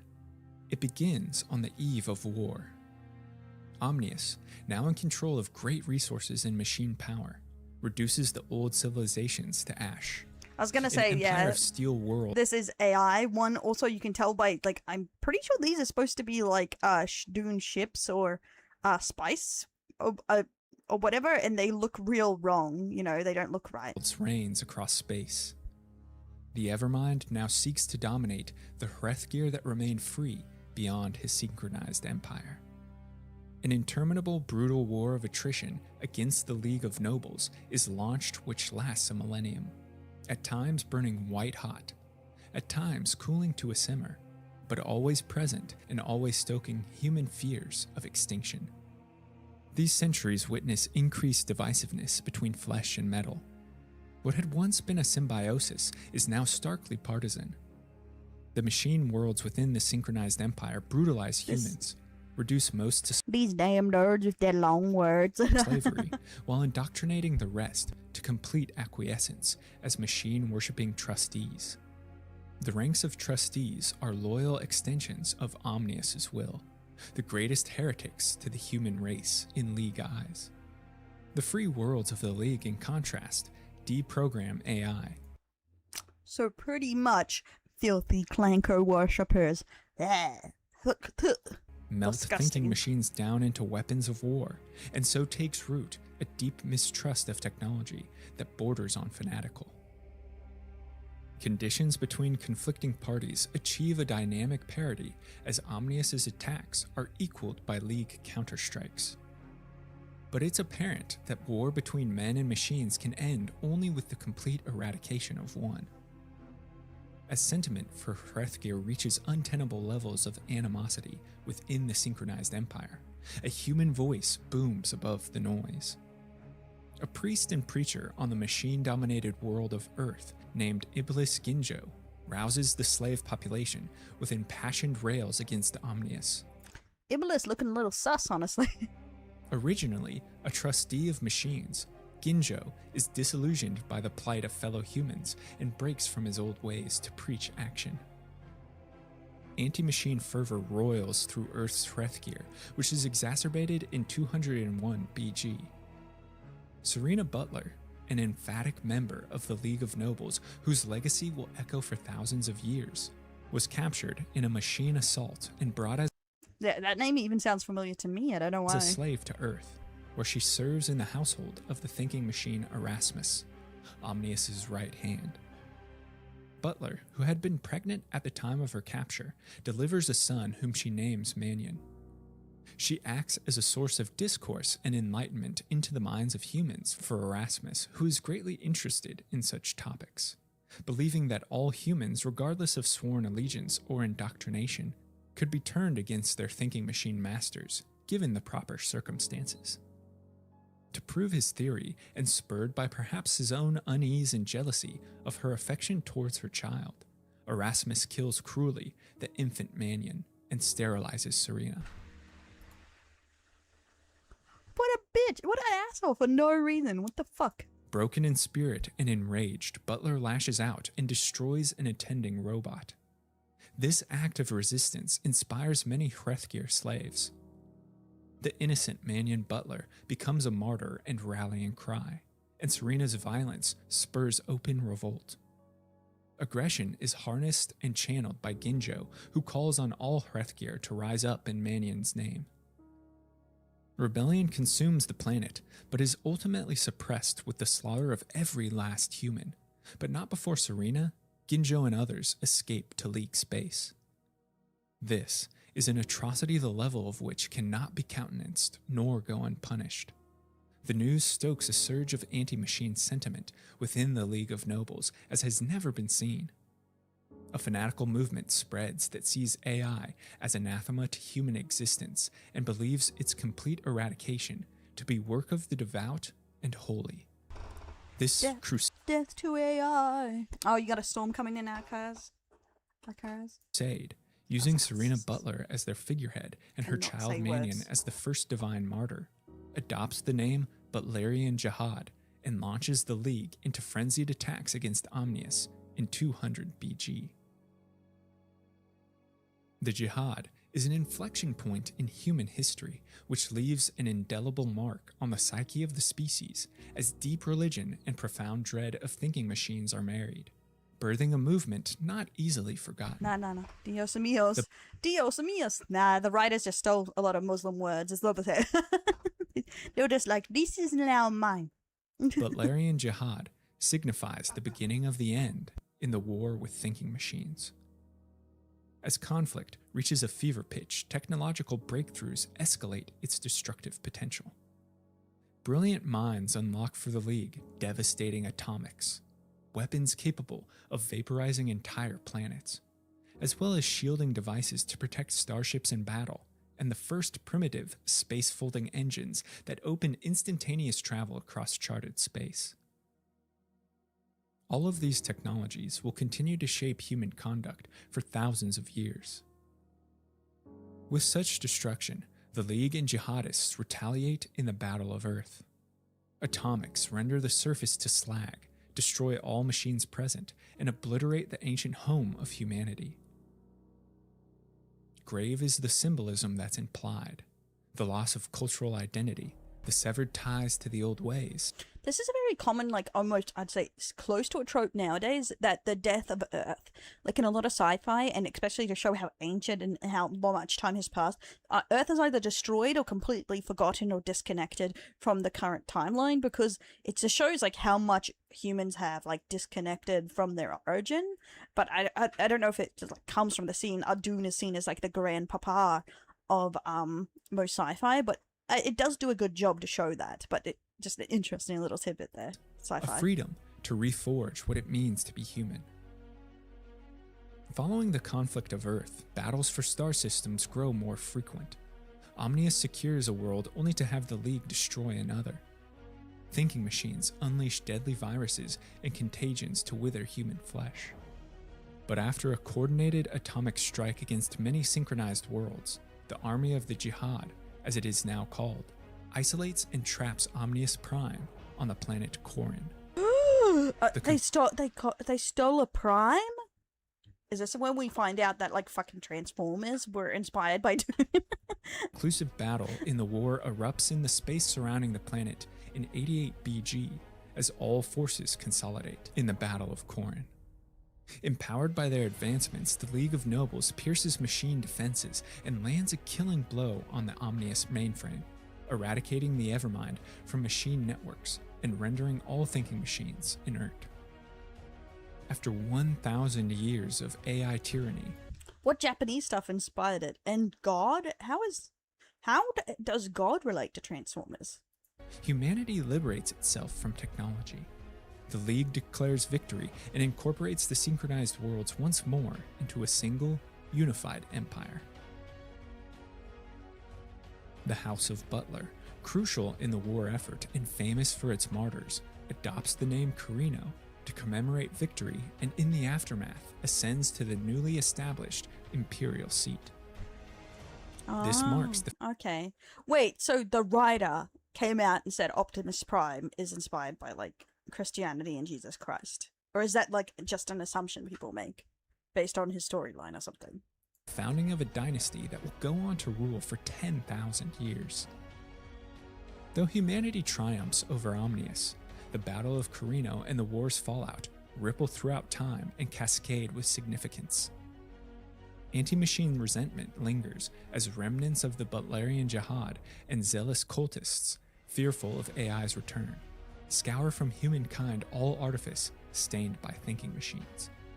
This not only sets the species technologically back thousands of years, but also destroys stores of humanity's ancient history. A dark age of ignorance and superstition slowly descends upon an empire that regresses towards neo-feudalism. The League of Nobles is disbanded. Its spiritual successor, the Landsraad League, establishes a hierarchy of houses great Jeez, no, not the clankers, not the clankers. and minor. Thus begins a period of uncertainty and instability for the nascent empire, which must, for the first time in millennia, rely on itself rather than machines. To help administer, deliberate, and shepherd humanity, the Mentat schools and Bene Gesserit order are founded. Oh, here we go. Mentats. I feel like the Mentat school is not mentioned enough in the newer stuff. Like compare, or at least I'm not paying attention enough. But the Bene Gesserit is like in so much of it. Mentats are trained as human supercomputers meant to replace the computational power required of machines. The Bene Gesserit are descendants from sorceresses of the planet Rosak. Or is that like literally? I guess that's the guy who's like that helps the Duke when they get to the new movies in Arrakis, right? I'm pretty sure he's a Mentat. And possessed superhuman abilities, due in large part to genetic manipulation and artificial selection. Their codices of human genomes and bloodlines are paramount in the Sisterhood's purpose: survival and evolution of the human species. At this time, in an attempt to unite disparate peoples under rule of one emperor, a single religion is adopted, and its written work, the Orange Catholic Bible, is penned. The Bible's supreme commandments echo with Butlerian Jihad sentiment. Thou shalt not disfigure the soul, and thou shalt not make a machine in the likeness of a human mind. Most significantly, the war's aftermath sees the foundation of the Spacing Guild. This political and commercial entity, hoarding the secrets of safely navigating space folds through use of limited future sight, offered by ingestion of Arrakis' spice melange, quickly establishes for itself a monopoly on all safe interstellar travel. You know, drugs are the future, guys. In the year 1 AG, it ushers in a welcomed era of relative stability from the ashes of volatility. The Guild peace, as it's known, lasts far into the future. The second epoch of human history reaches twilight in the shadow of turmoil. Mankind had been imprisoned by technology. It suffered the horrors of machine dominance, the scars of which remain following bloody liberation. A new empire, a new social order rises to assert control in uncertain times. It looks with hope to the future while destroying its dark past. Yeah, it's like a mixture of capitalism with feudalism, because you have high lords that you can't get above. Pretty much, like, most of the money is split between them, like, because, you know, House Atreides, blah, blah, blah, Harkonnens, and it's like, the other ones I can't remember right now. God damn it. Like, they're all, like, they are the main big houses, pretty much.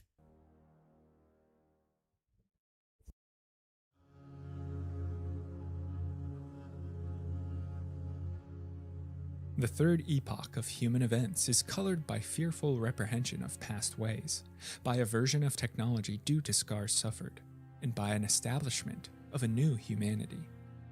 As one would expect given Dune's dating system, this era is dominated by the nascent Spacing Guild and Lion Throne of House Carino. Both institutions race to solidify, then expand their bases of power. Hey, Betty, welcome in. The new imperial seat finds itself impotent in the first years of its reign, embroiled in civil war between the fanatical Butlerian movement, whose flames still flicker, the wealthy magnate Butlerian, but corporation Venki Enterprises, and the Lion Throne.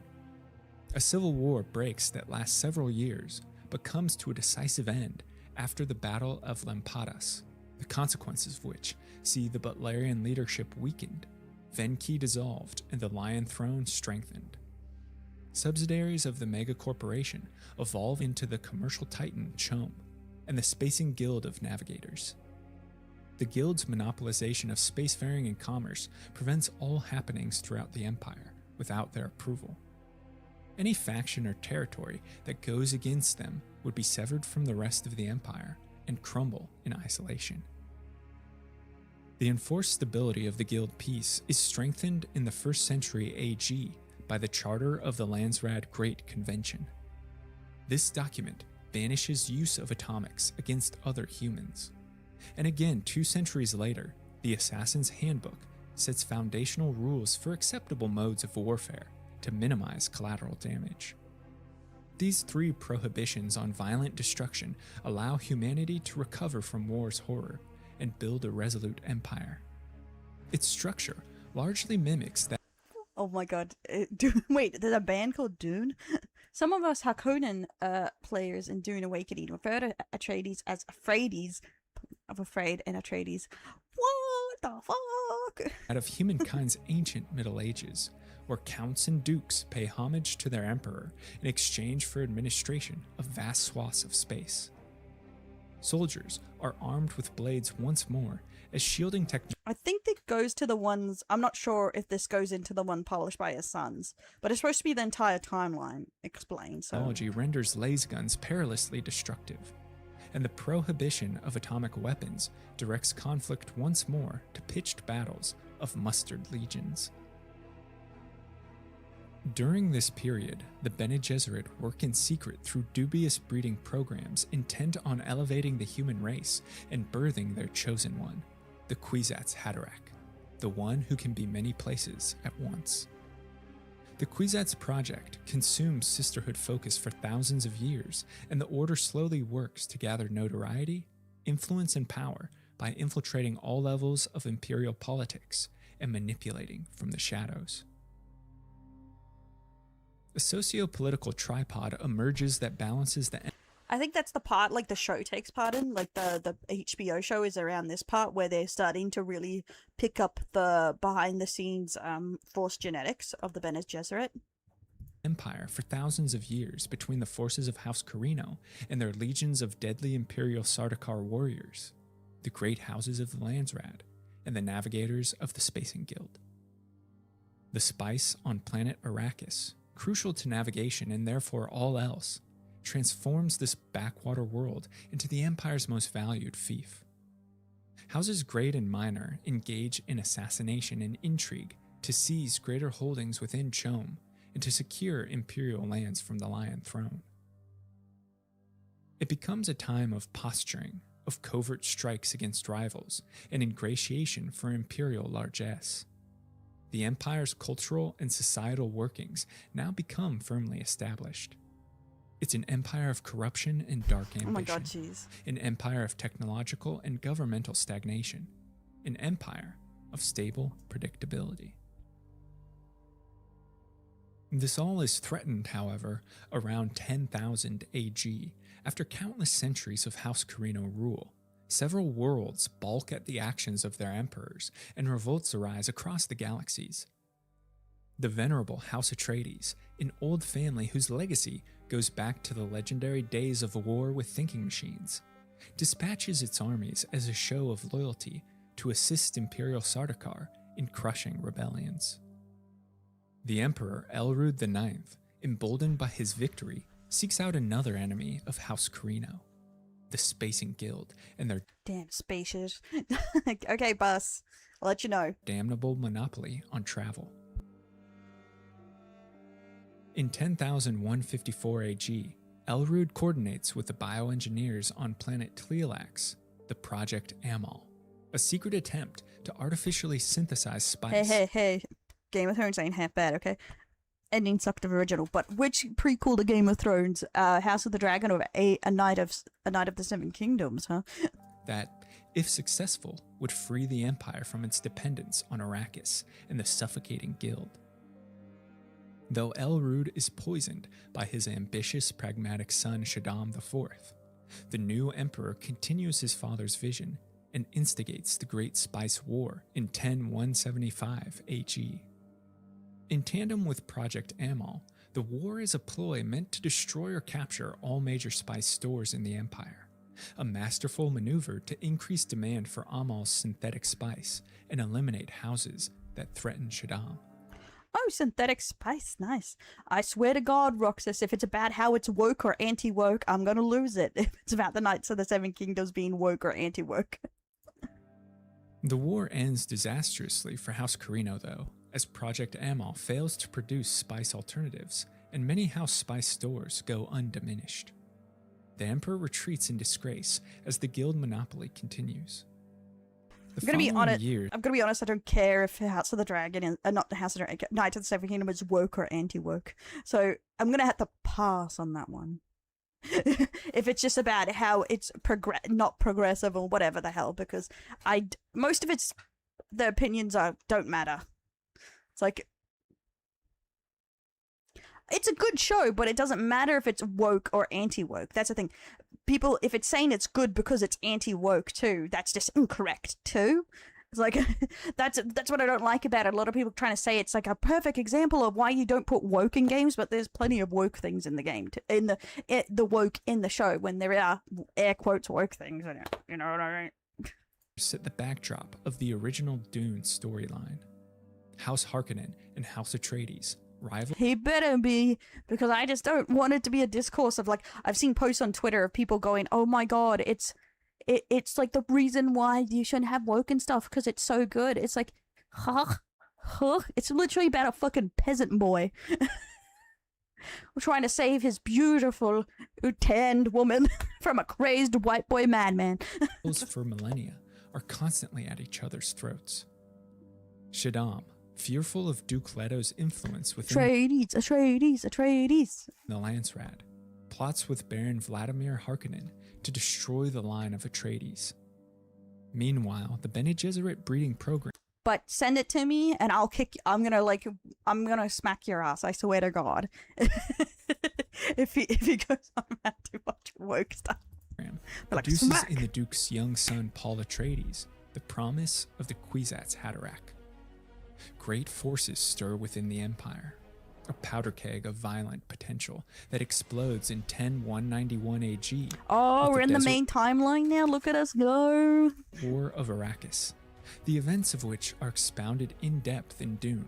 So we'll only How dare you? I'm pretty sure I picked Atreides too. be discussed in brief. I'm Atreides. Dominoes fall as House Atreides, who have taken ownership of the Arrakis fief, are betrayed by the Emperor. Shaddam sees in Leto the greatest threat to his rule, and so works to terminate his house. Sardaukar and Harkonnen forces invade Arrakis and eradicate the Atreides, but not before Paul and his Bene Gesserit mother, the Lady Jessica, escape into the desert, where they are captured and accepted by Fremen, the local population of Arrakis. Paul, fashioned as the Fremen messianic figure, Everyone's new fave emo boy. centuries of Bene Gesserit socio-religious manipulation, adopts the name Muad'Dib and rallies all tribes to his cause, to liberate Arrakis from the treacherous Harkonnens and even from the Empire. As the purported Kwisatz Haderach, Paul is possessed of innate superhuman skill, activated and amplified when he... His mum has part Harkonnen. Yeah, but he's an Atreides first up, bitch. He's all more Atreides than Harkonnen, okay?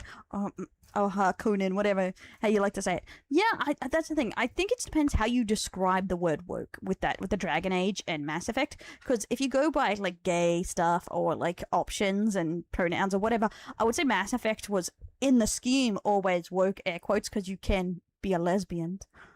And a gay guy in too, I guess. But but it depends on how you use, because everyone's definition of what woke is very different. You know what I mean? ingests the spice melange. Paul has the power of the Oracle. He seems able to pierce the veil of time and space, and if not read the future, shape it to his whims.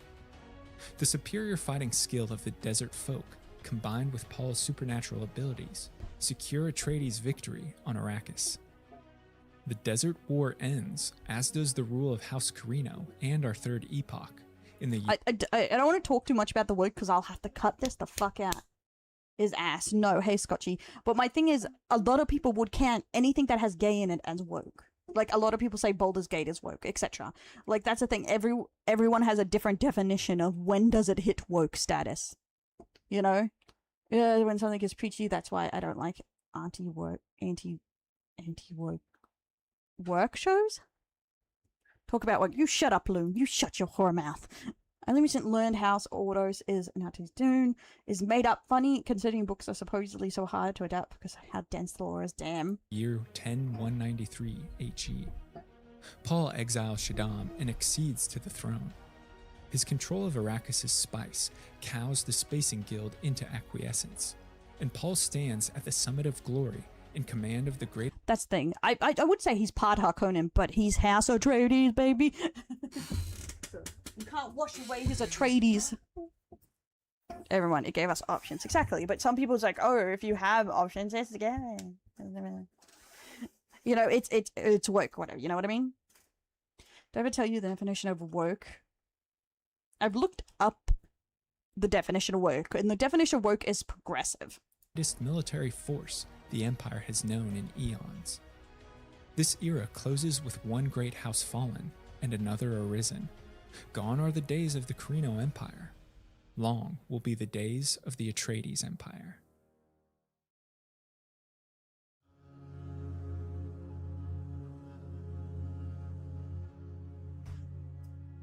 The Atreides Empire is founded in destruction, baptized in the blood and fire of... This is where we won't get in the movies, probably. It probably ends right when Atreides, you know, there. I guess we have one more movie, but I'm not sure exactly what they're going to all cover.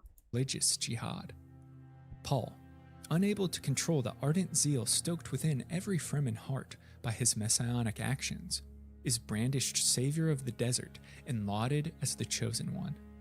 He directs their fury through a religious movement impossible to contain, called Muad'Dib's Jihad.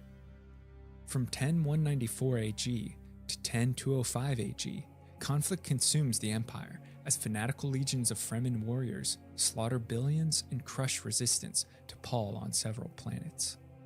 The Jihad not only solidifies House Atreides' position on the Imperial throne, but intensifies the mystique of Muad'Dib and greatly expands his religion.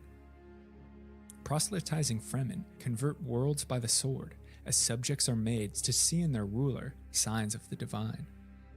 An institutionalized religion. Yeah, there are 6 books, but I'm pretty sure not all of them are about Paul, obviously. I know one's about one of his descendants, at least. Of the Golden Elixir is established in Paul's name on Arrakis, from which his Quizarate clergy administer and disseminate propaganda. Arrakis becomes both the secular and religious center of the Empire as Paul relocates the imperial court, a destination for pilgrims and sycophants alike. Muad'Dib's Jihad ends after the Fremen deliver 10,000 worlds to the Atreides Empire, sterilize 90 planets, and demoralize hundreds more through the bloodletting of 61 billion lives. Bloodletting? Wait, did they mean killing? The Messiah's rule comes to an end, however, when attempted assassination leaves Paul blind. As Fremen custom dictates, the blind are given to the desert, and Muad'Dib willingly walks into the open dunes to be consumed by its sands. Paul Atreides, though he altered history and stirred the universe. Bro, he just gets blind and they're like, get out of here, disabled. Smack! What the fuck? Possessed great foresight, but he was unable to see the entirety of human future. He was unable to accept fate and become the ultimate Kwisatz Haderach. He leaves in succession his young twins, Ghanima and Leto. His sister Alia establishes a regency council until the twins reach majority. The next decade is witness to various plots within the imperial house as rival factions vie for custody of the twins, while outside conspirators move to assassinate them. Then, in 10217 AG, guided by his own oracular visions and possessed of superhuman abilities after merging his body with those of Dune's sandworm larvae, Leto wrests control of House Atreides and ascends to the Lion Throne as Leto II. This marks the first year of a reign that lasts over 30 centuries and comes to be known as the God Emperor's tyranny. This long stretch of human history He's the worm one, isn't it? is marked by transformation as many peoples, institutions, and planets metamorphose. Leto II embarks on his golden path, the path his father refused to take, a prescient vision that lights the only way towards humanity's salvation against the danger of space and time. If humankind is led astray, Leto knows that the species will eventually go extinct. To realize this path of hope, Leto must rule in absolute oppression. First, he accrues a personal monopoly on spice. Through paltry offerings from his own hoard, the God Emperor controls the Spacing Guild, the Bene Gesserit, and other once powerful factions. Leto dissolves Mentat schools and usurps control of the Sisterhood's breeding program. He establishes an all-female and unquestioningly obedient military known as the Fish Speakers to enact his will. Such forced stability and tyranny leads to a time of calm known as Leto's Peace, as all cower before their omnipotent emperor. Leto himself undergoes physical transformation. The worm man. As his body begins the long process of metamorphosis. His humanity seamlessly intertwines with the sand trout's skin coating his body, and over millennia, Leto is horribly disfigured, twisted to assume the form of a sandworm. Though it grants great power and longevity, the transformation destroys what little humanity remains in Leto. As for the planet Arrakis, it too undergoes a transformative terraforming at Leto's behest. Thousands of years of climate manipulation turn the drab oranges and browns of desiccated sands into vibrant blues and greens of lush verdure. No longer a harsh, unforgiving planet, Arrakis becomes paradise. Oh, really? That's interesting. So they were right about it's like the thing of it will become a paradise or blah blah blah. I would not love my emperor if he was a worm. As a result, sandworms die out and no new spice can be harvested, further increasing pressure and dependence on the God Emperor's auspices. The desert dies out, so too do its Fremen. The once fierce folk that spread religious jihad in days long forgotten have lost their lifeblood, lost connection to their fundamental roots. Fremen ways and warriors mutate, if not cease entirely. A dismal mockery of their existence is preserved by Leto II as museum Fremen who are held on exhibition for entertainment and education. These soft people mindlessly mime ancestral customs. It's not just the Fremen that Leto suffocates with his tyranny. Oh my god. So too are the ancient Oh my god. Where do you send the blind if you don't have a death? That's so fucked up. orders threatened by extinction from the God Emperor's control of spice.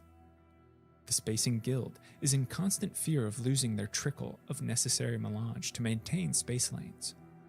The bioengineers of planet Tleelax and machine fabricators of the planet Ix are similarly tied to a short leash, while Mentats are openly attacked.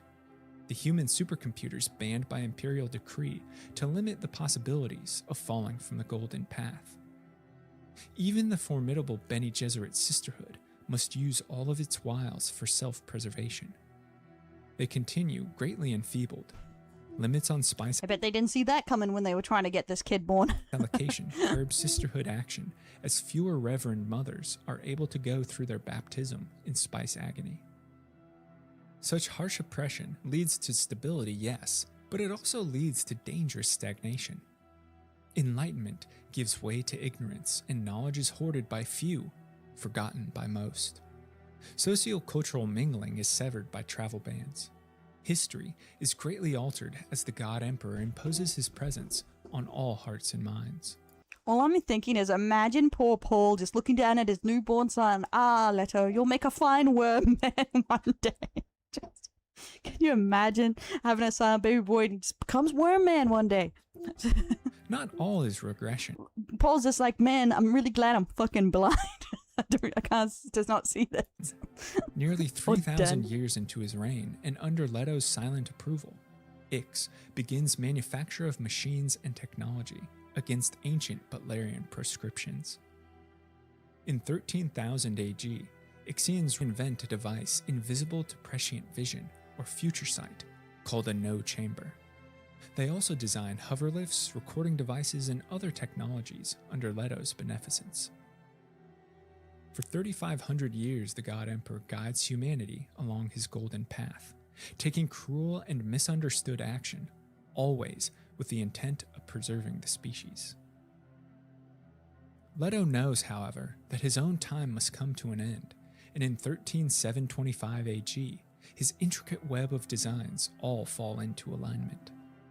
Through his breeding program, Leto successfully creates a gene that, like the no chamber, hides an individual from oracular vision, essentially frees humanity from the prison of time.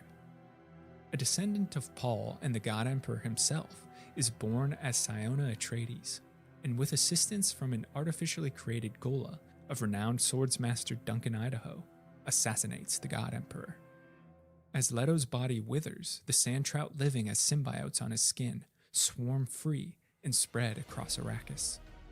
They in time return the planet to dust and spice. The binding shackles of Leto's peace crumble. His empire collapses as millions of systems look to the stars with hopeful promise, following millennia of the cruelest tyranny. None but Leto realize his death is imperative to the Golden Path. The Fourth Epoch casts its twilight on a ruined Atreides empire. An age of transformation gives way to one of resurgence as humanity looks to restore its ancient identity, to revive forgotten ways and Went into battle, carried a pug. I have not seen that movie since I was a kid. So. discover hidden knowledge. Our final epoch is one of brilliant potential and increasing danger for a species that now finds itself leaderless and wayward. Thanks, Raza. Hope you have a good day at work. The Fifth Epoch. Two events dominate the final epoch in mankind's sweeping tale, from which emerge great struggle, adversity, death. The first is known as the Scattering, an age of unparalleled expansion and exploration as humanity breaks from the God Emperor's prison. Leto's death and subsequent dissolution of his empire sends shockwaves through all known space that roil into violent upheaval and political instability. The famine times of the 14,000s AG immediately follow. It's marked by scarcity and uncertainty, as the fragile Imperium implodes without the God Emperor to support it. Riots, slaughter, plundering of resources abound, as want drives anarchy. Fear reigns. Invention of navigating machines and synthetic spice in 14500 AG break the pandemonium, as well as the God, took them long enough to invent synthetic spice. Damn, son. bottlenecks inherent to spacefaring. These discoveries empower mankind to the universe's farthest reaches, and a mass exodus from the old empire commences.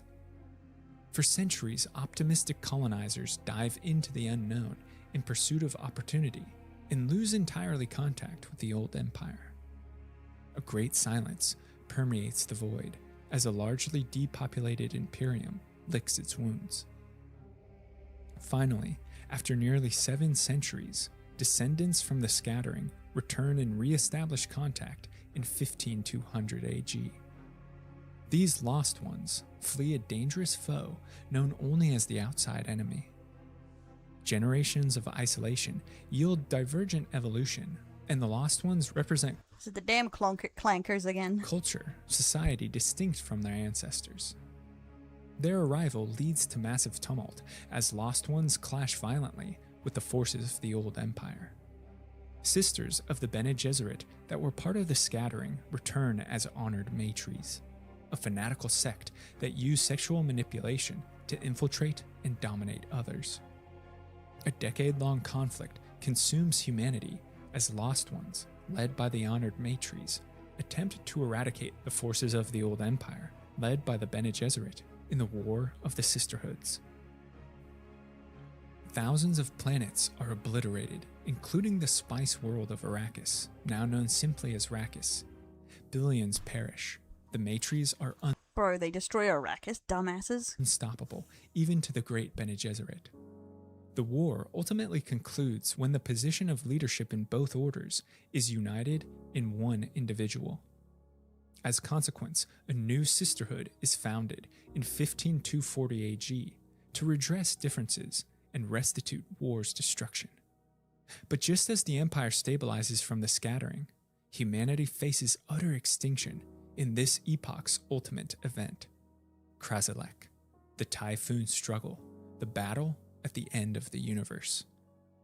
Many religions, many civilizations have given myriad names to this event throughout history, but it finally materializes in 15264 AG. The outside enemy that pursues the Lost Ones is discovered to be an ancient force, the nightmare from mankind's past. The Evermind Omnius that survived the Butlerian Jihad and over thousands of years established a new synchronized empire of thinking machines in the recesses of deep space. Know it, damn flankers. Omnius plans stratagems to obliterate mankind and establish itself as the ultimate power in the universe. In the centuries and decades preceding Krasilek, the Evermind infiltrated all stations in every human faction, with face-dancing mimics loyal to the machines. They sabotage, misdirect, and sow chaos on countless worlds, which renders them susceptible to machine attack. After, the synchronized empire advances significantly. Lost Ones and old Imperial forces band together as a united human front. Both sides realize victory won't be achieved on the battlefield, but instead through possession of an individual, the ultimate Kwisatz Haderach, prophesied to be many things: creator, destroyer, supreme being. As Krasilek rages, the individual emerges, a Gola clone of Duncan Idaho, the perfect human being. The Kwisatz Haderach is an envoy of all humanity, but as a being not entirely natural, so too does he understand thinking machines, appreciate artificial intelligence, and realize it is also a living, breathing force. The Typhoon Struggle, the battle over the universe, ends with the ultimate Kwisatz Haderach reconciling metal and flesh. Omnius is banished to a different dimension, and Duncan Idaho assumes control as the new Evermind. Okay. Okay, hey, Lily, welcome in. That's weird that it turns out the ultimate Casa Haderach was Duncan, Idaho, but I thought they were like predicting that Duncan Idaho was supposed to be like a mix of all the bloodlines, or were they just wrong? You know? So, because he's a clone of Duncan, so he's not, or did they do some gene splicing on this clone? And a new order is established. An empire where harmony between humanity and thinking machines is achieved. A balance in which both thrive as they seek stability together. The final epoch comes to a close with mankind enduring the struggle at the end of time. Bent, beaten, but unbroken, history shows that humans are infinitely creative, adaptive, and can overcome through struggle and determination any hardship before them. For now, a profound question echoes. Is the merging of... I was gonna say, like, how many times did they fucking clone that poor bastard? But yeah, you know, I thought cloning was just supposed to make your genetics weaker, not somehow refine it into super special, legendary genetics. metal and flesh truly human? Or has a new species been born in the crucible of adversity? So ends the course of recorded events in Frank Herbert's Dune universe. From the first fateful launch into space, to the rise and fall of empires, to the terrible wars against machines. Trillions of lives are lost, fortunes made, and fates carved. Paul rolling around in his fucking grave when he finds out. It's like, you weren't actually the Haderach or whatever. It's like, you're fucking kidding me? Humanity's journey through time is a sweeping epic that lays bare the quintessence of the species, what truly makes us human. Thanks so much for watching and listening to this video on the complete timeline of Dune.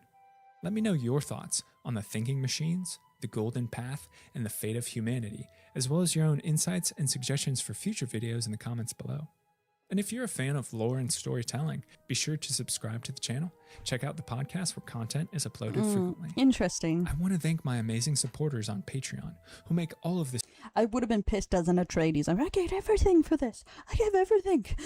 And this is what happens. I gave a son to the worms.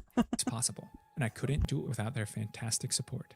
If you'd like to become a lore luminary for access to me, a great community, written scripts, and early video drops, head to patreon.com/thelorebrarians to learn more.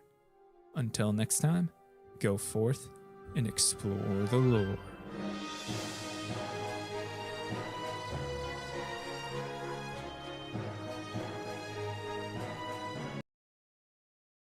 Explore the lore, my brothers. Crazy work, though.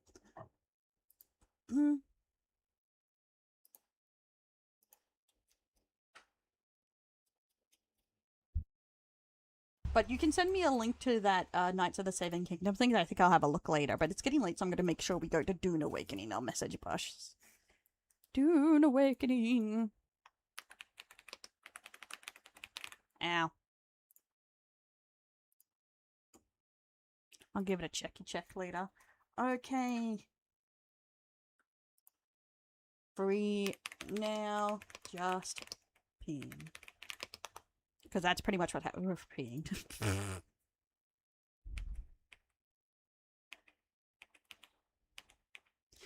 It's interesting, but I would definitely say, like, I don't know how I don't actually know how I feel about him being the end game there.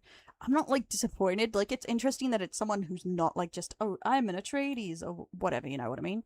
But it's just like, I'm not sure. Influences that rap group made a song about it. Fat Boy Slim. Weapons. Really? Hey, Slap. Welcome in. That's cool. Okay, let's see if this crashes my ass, huh? I'll get rid of...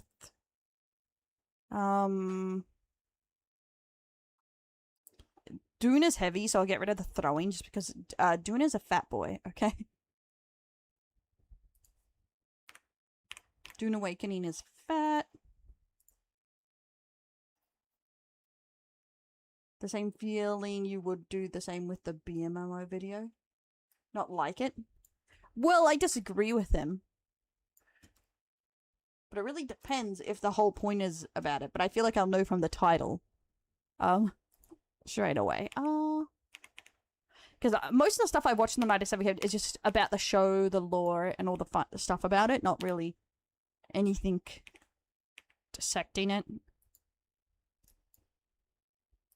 And honestly, when I saw people trying to compare it to anti-woke and woke stuff, I was like, no, get out of my fandom, get out of here. This game is not for you. This movie, this show, we don't care. Get out of here. Get out of here.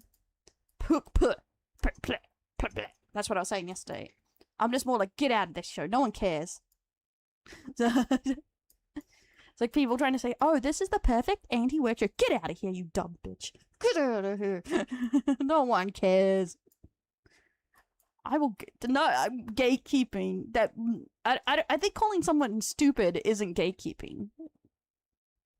It's more like, can we not make everything about a culture war? It's like, I don't care if they watch it or enjoy it. Just don't make a culture war out of everything. It's fucking frustrating.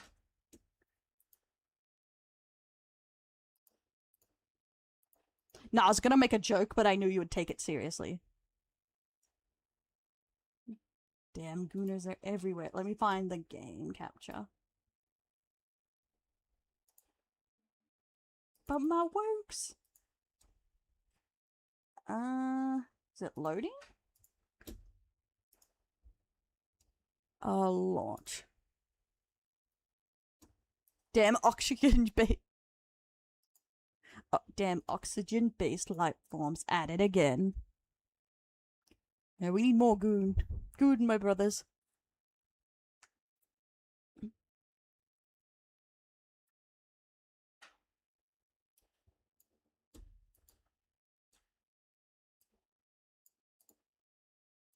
That's the thing. I think anyone can enjoy anything, and that's fine. But I just don't like trying to ram everything down. Making it like a big fight. You know what I mean? Like everything's just a big fight. It's like, yeah, well, this has to represent how if it's woke or not, that determines if it's bad or good or whatever. And it's just like, oh, shut up, no one cares. It's kind of like that. Has been hotel. He likes Has Been Hotel. Okay. I have not watched Has Been Hotel. Oh. TV shows trying to transition from wokeness. What the fuck is that title? I fucking read that and I was just like, oh, that title gives me the fucking heebs.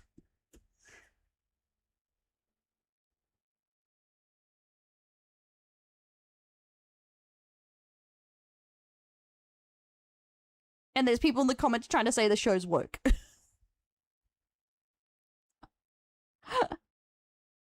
I'm not much for Has Been Hotel, mainly because I hate the whole comedy where every second word is swearing. It's not for me. Like, I don't think it's my kind of comedy. You know what I mean?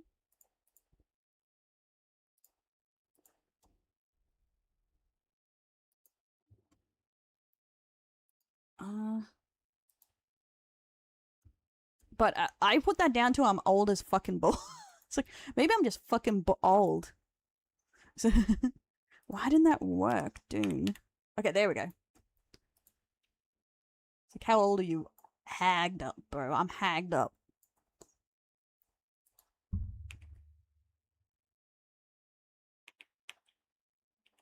But I know some people that like it, and that's fine with them. I didn't mind when I watched the first episode. It's just, it's very hard for me to get past the dialogue on that.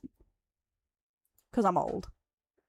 Most of the people trying to claim any part of 40k as being this or that are tourists.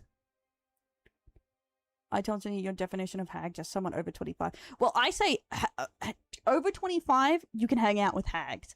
Like, you're going into hagdom, but anyone over 30 is hag. Hangalicious, you know?